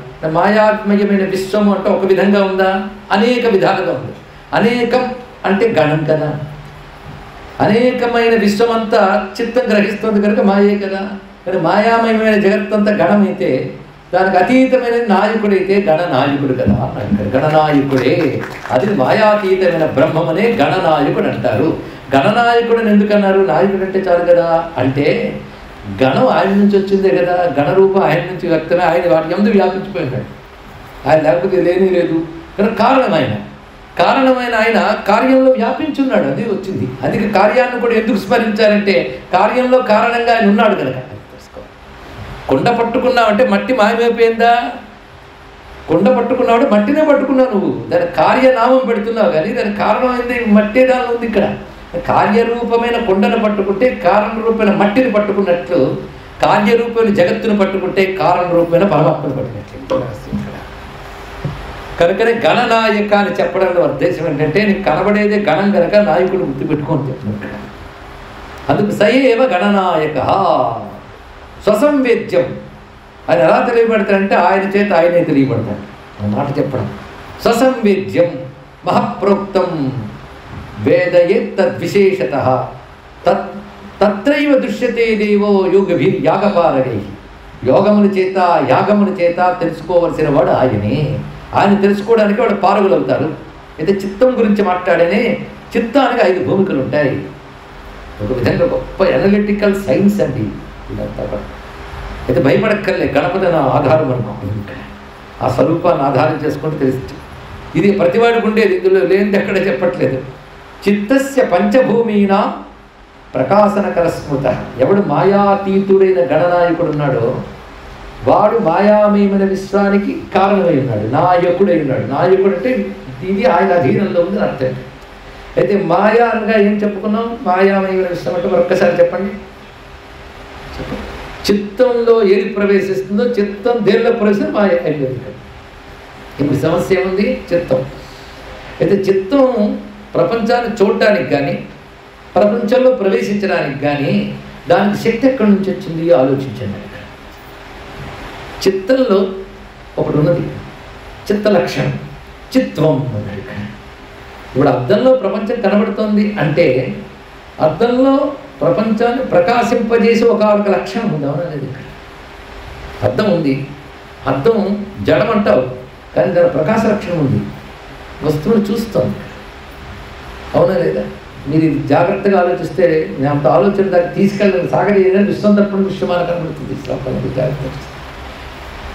అద్దంలో జగత్తును చూస్తున్నాం అంటే జగత్తు అర్థంలో ఉన్నది, చిత్తంలోనే ప్రపంచం ఉందని చెప్పిన వేదాంత శాస్త్రానికి దీనికి ఏమి భేదం లేదు. కానీ చిత్తాన్ని గోచరించేది మాయా. మాయామయమైన జగత్తు చిత్తంలో గోచరిస్తోంది అంటే చిత్తంలో అలా గోచరింపజేసుకునే ఒకానొక చైతన్యం ఉందన్నమాట. ఆ చైతన్యం అందులో ప్రసరించడం చేత చిత్తం పనిచేస్తుంది. చిత్తానికి ప్రకాశకత్వం ఉన్నది. ప్రకాశకత్వం అంటే స్ఫురించుట. చిత్తంలో నాకు అలా అనిపించిందండి, అక్కడ స్తంభం ఉన్నట్టు అనిపించిందండి. అనిపిస్తేనే స్తంభం ఒప్పుకున్నా తెలుసా? అనిపించడం ఏంటండి? కనిపిస్తే అని మీరు అది అనొచ్చు, కానీ కనిపించిందని కూడా అనిపించారు కదా. ఇది స్తంభమే అని నీకు అనిపించింది, కనిపించిందని చెప్తున్న చిత్తమేగా. కానీ కనిపించడం, వినిపించడం, అనిపించడం అంతా దేని పని? చిత్తం పని. ఇక్కడ అందరూ చిత్తగించారు కదా, ఈ ఒక్కరికి సందేహం లేదు కదా. కానీ చిత్తంలో గ్రహించింది కదా. ఆ పెంచడం దగ్గర ఉందండి, కనిపించడం, వినిపించడం, అనిపించడం, దీనికి స్ఫురణ అని పేరు శాస్త్రం. కానీ చిత్తానికి ఆ స్ఫురణ ఎక్కడి నుంచి వచ్చింది? ఇలా ఆలోచించాలి కదా. స్ఫురణ ఎలా ఎక్కడి నుంచి వచ్చింది చెప్తున్నాడు. చిత్తంలో కొన్ని భూమికలు ఉంటాయని ఆయన, ఆ భూమికల్లో ఉన్నప్పుడు చిత్తం అందులో పనిచేస్తుంటుంది. నాకు అర్థం కాలేదు మీరు అంటారు, అన్నది ఎవరు? నాకు అర్థం కాలేదని అన్నది ఏది? చిత్తానికే కదా. నా చిత్తానికంటే నా బుద్ధికి అర్థం కాలేదు అన్నారు. నాకు అర్థమైందని పక్కన కూడా అంటాడు. ఇక్కడ అంటే రెండు అంటున్నది ఏది? రెండూ చిత్తమే. రెండూ చిత్తమైన ఇద్దరిది రెండు భూమికలు అయ్యాయి. ఒకటికి అర్థమైంది, ఇప్పుడు అర్థం కాలేదు. కానీ అర్థం కాలేదన్న విషయం వాడు అర్థమైంది కదా, ష్యూర్. వీడికి అర్థమైందనేది ష్యూరు, వీడికి అర్థం కాలేదని ష్యూర్. ఈ అర్థం కాలేదు అని స్ఫురించిందా లేదా? వాడికి అర్థమైందనేది స్ఫురించిందా లేదా? రెండు స్ఫురణేగా, ఆ స్ఫురణమే. ఇది ఆలోచించమని చెప్తున్నాడు. లోపల చైతన్యం ఒకటి ఉండడం వల్ల చిత్తంలో రెండు భూమికలు. ఒకే వ్యక్తికి ఒక విషయం అర్థమవుతుంది, మరొక విషయం అర్థం కాదు. మరొకటి ఉన్నదా? సీరియల్ ఎంత బాగా అర్థమవుతుందో అక్కడ అర్థం కాకపోవడం అంటే ఇప్పుడు పెర్మనెంట్ లక్షణం అనడానికి లేదు. వాడికి అర్థం ఏంటి చూసారు ఇక్కడ. ఇక్కడ అర్థం అవ్వడం, అర్థం కాకపోవడం ఒకే చిత్తంలో వివిధ సందర్భాల్లో కనబడుతున్నాయి. అంటే చిత్త భూమికలు రెండు ఉన్నాయి, అర్థం చేసుకోవడం, అర్థం చేసుకోలేదు. ఒకదాన్ని కూడా అర్థం చేసుకోవడం, అదొకటి మరో భూమిక. ఒకేసారి అనేక రకాలుగా ఆలోచించడం. ఎన్ని భూమికలు చూడండి. ఇప్పుడు చెప్తున్నవన్నీ ప్రతివాడికి ఉండేవే, నేను పురాణాల నుంచి తీసి చెప్పట్లేదు. కానీ ఇక్కడ పంచభూమికలు అనేసాడు. ఇక్కడ కొన్ని అధ్యాయాలు దాటితే కానీ పంచభూమికలు ఏంటో తెలియదు. ఇది మన ఇష్టానుసారం పంచభూమికలు చెప్పుకోకుండా ముద్గలుడి వాక్యం ప్రకారం చెప్తే చిత్తస్య పంచభూమీనాం ప్రకాశనకర స్మృత. చిత్తంలో పంచభూమికలు ప్రకాశింపజేయాలి. ఇప్పుడు చిత్తం యొక్క అసలు స్టేజ్ ఏది? అందులో మీరేం డౌట్ పడక్కర్లేదని కొంచెం ఏకాగ్రం వింటే ఎంజాయ్ చేస్తారు. దీన్ని మామూలుగా కాదు. ఒక మ్యాథమెటిక్స్కి సొల్యూషన్ చూస్తుంటే కలిగే ఆనందం ఇది. ఇక్కడ చిత్తంలో ఒకప్పుడు అర్థమైందంటాం, ఒకప్పుడు అర్థం కాలేదంటాం, ఒకప్పుడు ఒకదాని కూడా అనుకుంటాం, ఒకప్పుడు ఎన్నో రకాలుగా ఉంటాం, ఒకప్పుడు ఏం పనిచేది, స్టాగ్నెంట్ అలా ఉండిపోతుంటుంది. ఇలా ఇన్ని రకాలుగా చిత్తం పనిచేస్తుంది కదా. ఒకే చిత్తం ఇన్ని రకాలుగా పనిచేస్తుందంటే ఇలా పనిచేసే శక్తి ఏది? అది ఆలోచించుకోవాలి. శక్తి అంటారో దానికి ప్రకాశకం అంటారు. అదో ప్రకాశింపజేస్తుంది. ఇది ఎలాంటిదంటే చిన్న ఉదాహరణ. పూర్వం రోజుల్లో స్టేజీల మీద రంగులు రావడం కోసం ఒక పద్ధతి చేసేవారు. ఇప్పుడు కూడా ఉందో లేదో తెలియదు కానీ ఒక బ్రైట్ లైట్ ఉంటుంది, దాని చుట్టూ ఒక రౌండ్ ఫ్రేమ్ ఉంటుంది. ఆ ఫ్రేములో రంధ్రాలు నుండి ఇక్కడ రంగులు పెడతారు. ఒకదానికి నీలం, ఒకదానికి ఎరుపు, ఒకదానికి పసుపు, తెలుసా? లైట్ అక్కడ ఉంటుంది. ఇది తిప్పుతూ ఉంటారు. ఇక్కడ తిప్పుతూ ఉన్నప్పుడు ఆ లైట్ కలర్ ఏం మారదు, అది అలాగే ఉంటుంది. అక్కడ నీలం తాగానే నీలం రంగు వచ్చేస్తుంది. నీలం రంగు దేనిది? లైట్దా? చెప్పండి. ఇక్కడ ఆ ఎదురుగా మీరు చెప్పినటువంటి పెట్టినప్పుడు గుండ్రముడి పరికరంలోనే నీలం రంగు ఉంది. దాని మీద రాగానే నీలపు కాంతి వచ్చింది. మళ్ళీ వెంటనే ఆ భూమికి అలా ఉందా? రెండో భూమికలోకి వెళ్తుంది ఎరుపు. కానీ ఆ ఎరుపు రంగు చూపించినప్పుడు లైట్ అలాగే ఉంది. లైట్ తీసేసేయండి. ఉదాహరణ, ఎరుపు కనపడదు, నలుపు కనపడదు, తెలుపు కనపడదు, ఏమీ కనపడదు కదా. అంటే ఆ లైట్ లేకపోతే ఎరుపు లేదు, తెలుపు లేదు, నలుపు లేదు. లైటు ఎరుపు లేదు, తెలుపు లేదు, నలుపు లేదు. లైట్కి ఎరుపు లేదు, తెలుపు లేదు, నలుపు లేదు. ఆ ఎదురుగా ఉన్నదానికి తెలుపు నలుపు ఉందని లైట్ లేకపోతే తెలియట్లేదు. ఇప్పుడు తెలుసుకోండి. కనుక దానికున్న తెలుపు కానీ ఎరుపు కానీ నలుపు కానీ ఉందని తెలియాలంటే లైట్ ఉండాలి. కానీ లైట్కి అవేవి తెలియలేదని లైట్ మనకు ఉండాలి. ఇక్కడ లైట్గా రంగుల్లో లైట్ అలా ఉన్నా లైట్గా రంగుల్లో నీకు తెలుస్తూనే ఉండాలి. అలాగని రంగుల కాగితాలు పీకే ఎక్కర్లేదు. అది రంగు అలాగే ఉండని, రంగు అలాగే ఉంటూనే అసలు వెలుగుకి రంగు లేదు. దీని రంగు కనబడడానికి అసలు రంగు ఆ లైట్ అని తెలియాలి. అర్థమైంది కదా. చిత్తం కూడా ఫ్రేమ్ లాంటిది. అందులో భూమికలు రంగు కాగితాలు లాంటివి. ఆ రంగు కాగితాలు లాంటివి 5 భూమికలు ఉంటాయి. క్షిప్త, మూఢ, విక్షిప్త, ఏకాగ్ర, నిరోధ. ఇది 5 భూమికలు చిత్తానికి ఉంటాయని ఆయన చెప్తున్నాడు. ఎవరు మర్చిపోయారా? శివుడు పార్వతీదేవికి చెప్తున్నాడు అని ఎవరు చెప్తున్నారు? ముద్గలుడు దక్షుడికి చెప్తున్నాడు అని ఎవరు చెప్తున్నారు? సూత పౌరాణుడు సౌనకాది మహర్షుడు చెప్తున్నాడు. అంతే చాలు. అలాగే చిత్తానికి కూడా క్షిప్తం. క్షిప్తం అంటే ఎలా ఉంటుందంటే, క్షిప్తం అంటే ఒక విషయం ఇలా చూస్తుంటే టక్కన జారిపోతాం. ఎలా జారిపోతామంటే ఇప్పుడు మీరు విన్నారు కదా ఈ రంగు. అవునండి, ఆ మధ్యలో నాట్యానికి వెళ్ళినప్పుడు ఇలాగే చూసేవండి. అంటే ఇక్కడ ఉండట్లేదు, మనసు అప్పుడే వెళ్ళిపోయింది. క్షిప్తం టక్కన వెళ్ళిపోయిందట, వెంటనే వెళ్ళిపోతుంది. చిత్తానుకున్న ఒక చెత్త లక్షణం ఇది. అది భూమిక. కానీ క్షిప్తం. రెండవది మూఢం. మూఢం అంటే ఒక్కొక్కప్పుడు ప్రోత్సాహం అలా ఉంటారు వాళ్ళు, ఏమీ అర్థం కాదు. మూఢం అంటే విషయాన్ని అసలు గ్రహించలేకపోవడం మూఢం. క్షిప్తం అంటే ఒకదానిపడి గ్రహించడం కూడా అవుతుంది. లేదా ఒకదాకా నిలవకుండా పక్కన వెళ్ళిపోవడం. పక్కన వెళ్ళిపోవడానికి విక్షిప్తం అనుకుంటారు, చెదిరిపోవుట. కనుక ఒకదానికొకటి గ్రహిస్తే క్షిప్తం, అసలు గ్రహించలేకపోతే మూఢం, చెదిరిపోతే విక్షిప్తం. 4వది చెప్పింది అర్థమైంది కదా. కొంతమందికి అర్థమైంది, తలూపారు. ఎందువల్ల? ఇంకేం ఆలోచించకుండా ఇదే విన్నారు. చిత్తానికి ఆ లక్షణం ఉంటుంది, దానిపై ఏకాగ్రం. ఈ ఏకాగ్రం ఎక్కడ ఉంటుందంటే కొంతమంది సీరియల్ చూస్తున్నప్పుడు ఏకాగ్రం ఉంటారు, ఏం పట్టదు. కానీ ఏకాగ్రం కూడా అలవాటని చెప్పడానికి చెప్తున్నాను. మనకు లేదనుకోవద్దు, పురాణం దగ్గర రాదు కానీ మిగిలిన చోట్ల పనిచేస్తుంది. ఏకాగ్రం. కొన్ని పనులు ఎంత ఏకాగ్రంగా చేస్తామండి. జపం చేయమంటే చేయం, కానీ మిగిలిన మనం మాత్రం ఏకాగ్రంగా చేస్తూ ఉంటాం. ఆ ఏకాగ్రంతోనే ఎన్నో సాధిస్తారు. మన టార్గెట్ నుంచి కొట్టేటంటే ఎంత ఏకాగ్రం అండి ఇక్కడ చేస్తూ ఉంటాం మనం. ఇవన్నీ చిత్తానికి ఉన్నాయి, ఈ లక్షణాలన్నీ చిత్తానికి ఉన్నాయి. క్షిప్తం, మూఢం, విక్షిప్తం, ఏకాగ్రం, నిరోధం. ఒక్కసారి అలా ఆపిపెట్టుట, నిగ్రహించుట కనబడుతుంది కదా. క్షిప్త, మూఢ, విక్షిప్త, ఏకాగ్ర, నిరోధకం. ఇవి చిత్త భూమికలు. ఈ చిత్త భూమికలు అనబడే 5 రంగులు ప్రకాశింపజేయడానికి ఉంటుంది వెనకాల. దానిపై ప్రకాశించడమే. ఆ ప్రకాశం ఉంటేనే ఇవి కనబడతాయి. ఆ ప్రకాశించేదానికి క్షిప్త విక్షిప్తాది వికారాలు లేవు. కనుక చిత్తానికి అందేది మాయ అంటే ఈ రంగులకు చూసేదే మాయ. ఈ రంగులు మాయ, కానీ రంగులకు వెలిగించేది ఏంటంటే మాయాతీతం. ఇక్కడ నువ్వు ప్రపంచం గురించి మాట్లాడేదంతా ఈ 5కి అందేదే మాట్లాడతావు. క్షిప్త విక్షిప్త మూఢ ఏకాగ్ర నిరోధాలకు అందేదే ప్రపంచం. చిత్తం ఇలా ప్రపంచాన్ని 5 విధాలుగా చూడడానికి కారణమైన చైతన్యం ఉంటుంది వెనకాల. అది చిత్తాన్ని ప్రకాశింపజేస్తుంది. ఇక్కడ ప్రకాశింపజేసే నిర్వికారకం. ప్రకాశింపజేసేదాన్ని మణి అంటారు. అది చిత్తాన్ని ఈ విధంగా ప్రకాశింపజేస్తుంది కనుక చింతామణితిక్షాతో వృద్ధి సంతిష్ఠత ప్రభువు.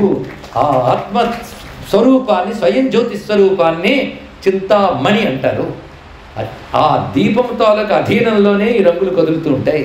కదా విశ్వం అనే రంగులు అనగానే లెక్క వచ్చేసింది కదా, సమూహం వచ్చింది కదా. సమూహం వస్తే గణం అయింది. గణం అనేకంగా ఉన్నా అనేకం ప్రకాశింపడానికి ఏకమేక, కానీ గణం అనేకం, నాయక ఏకం. అదేవిధంగా చిత్త భూమికలు అనేకం, ప్రకాశకుడు ఏకం. అది చింతామణి. చింతామణి గణపతి అంటే ఇది అర్థం. ఆ చింతామణి గణపతినే ఆరాధిస్తున్నాను నేను అన్నాడు ఇక్కడ. ఒకసారి మనం ఊహిద్దాం, ఈ రంగుల్లో ఒక పేపర్ పెట్టారు. ఆ పేపర్ ఎరుపు కాదు, తెలుపు కాదు, అది కేవలం ఏ రంగు లేదు ఒకటి. అలాంటివి ఉంటాయి కదా షీట్స్, నియర్ గ్లాస్. ఆ షీట్ పెడితే అది మాత్రం ఏం చేస్తుందంటే అసలు ప్రకాశం మీద దాన్ని ప్రకాశింపజేస్తుంది, మరి వికారం లేదు. అలాగా ఆ వెలుగు యొక్క చింతన కానీ పెరిగితే శుద్ధమైన చిత్తం ఏదైతే ఉంటుందో, అంటే 5 వికారాలు లేని చిత్తము శుద్ధ. 5 వికారాలు లేని శుద్ధ చిత్తము అసలు ప్రకాశాన్ని పొందుతుంది. అదే చిత్తశుద్ధి ఉంటే కానీ బ్రహ్మము తెలియబడదంటే ఇది అర్థం ఇక్కడ. శుద్ధమైన చిత్తం గ్రహిస్తుంది కదా, అప్పుడు శుద్ధమైన చిత్తానికి ఏ ప్రకాశం వచ్చింది? మళ్ళీ ఆ ప్రకాశం. కానీ ఆ గణనాయకుడి యొక్క అసలు ప్రకాశాన్ని శుద్ధ చిత్తం తెలుసుకుంటుంది కనుక చిత్తం శుద్ధమై ధ్యానించగలుగుతుంది. కనుక చిత్తశుద్ధితో ధ్యానించవలసిన వస్తువే చింతామణి స్వరూపిణ గణనాయకుడు. నేను వాడిని ధ్యానిస్తున్నాను అన్నాడు. నేను ధ్యానిస్తున్నది ఆ చింతామణి గణనాయకుని. ఆ చింతామణి గణనాయకుడే ఈ సృష్టి ఏర్పడక ముందు ఉన్నవాడు. ఆయన నుంచి సృష్టి ఎలా కలిగిందో చెప్తాను విను. సృష్టి ఎన్ని రకాలుగా కలిగింది, కలుగుతున్న సృష్టిలో ప్రతిదీ కూడా ఆయనతోనే కనెక్ట్ అయ్యి ఆయన వల్ల అలా శక్తిని పొందింది అనే చరిత్ర చెప్పబోతున్నాను నీకు. దీనివల్ల సమస్తమునకు శక్తినిచ్చినటువంటి ఆ పరంజ్యోతి స్వరూపుడైన, స్వయం జ్యోతి స్వరూపుడైన, స్వసంవేద్యుడైన, స్వానందమూర్తి అయిన ఆ చింతామణి గణనాయకుని గురించి చెప్పబోతున్నాను విను అని పార్వతీదేవితో పరమేశ్వరుడు ఇలా ప్రారంభిస్తున్నాడు అంటూ ఉపక్రమణకని చెప్తున్నారు ముద్గల మహర్షుల వారు. మిగిలిన విషయం రేపు తెలుసుకుందాం. సర్వం శ్రీ చింతామణి గణనాథ స్వరూప వల్లభా సమేత మహాగణపతి చరణారవిందార్పణమస్తు. స్వస్తి. సచ్చిత్సుఖ స్వరూపాయ శివశక్త్యైక్యరూపిణి వల్లభా ప్రాణకాంతాయ శ్రీ గణేశాయ మంగళం. మీరు భయలో వచ్చేవండి, శోభగా ఉంటుంది. బీజాపూరగదేక్షుకాముకరుజా చక్రాబ్జపాసోత్పల వ్రీహగ్రస్వ విశాల రత్నకల పైకొచ్చి ప్రోజ్జత్కరాంభోరుహ ధ్యేయో వల్లభయాస పద్మకరయా సృష్టోజ్వలద్భూషయా విశ్వోత్పత్తి విపత్తి సంస్థితికరో విఘ్నేశ ఇష్టార్థతః. సిద్ధలక్ష్మీ వల్లభాంబా సమేత శ్రీ మహాగణపతి స్వామికి, శ్రీ మహాగణపతి స్వామికి, శ్రీ మహాగణపతి స్వామికి జయ. నమః పార్వతీపతయే. హర హర మహాదేవ.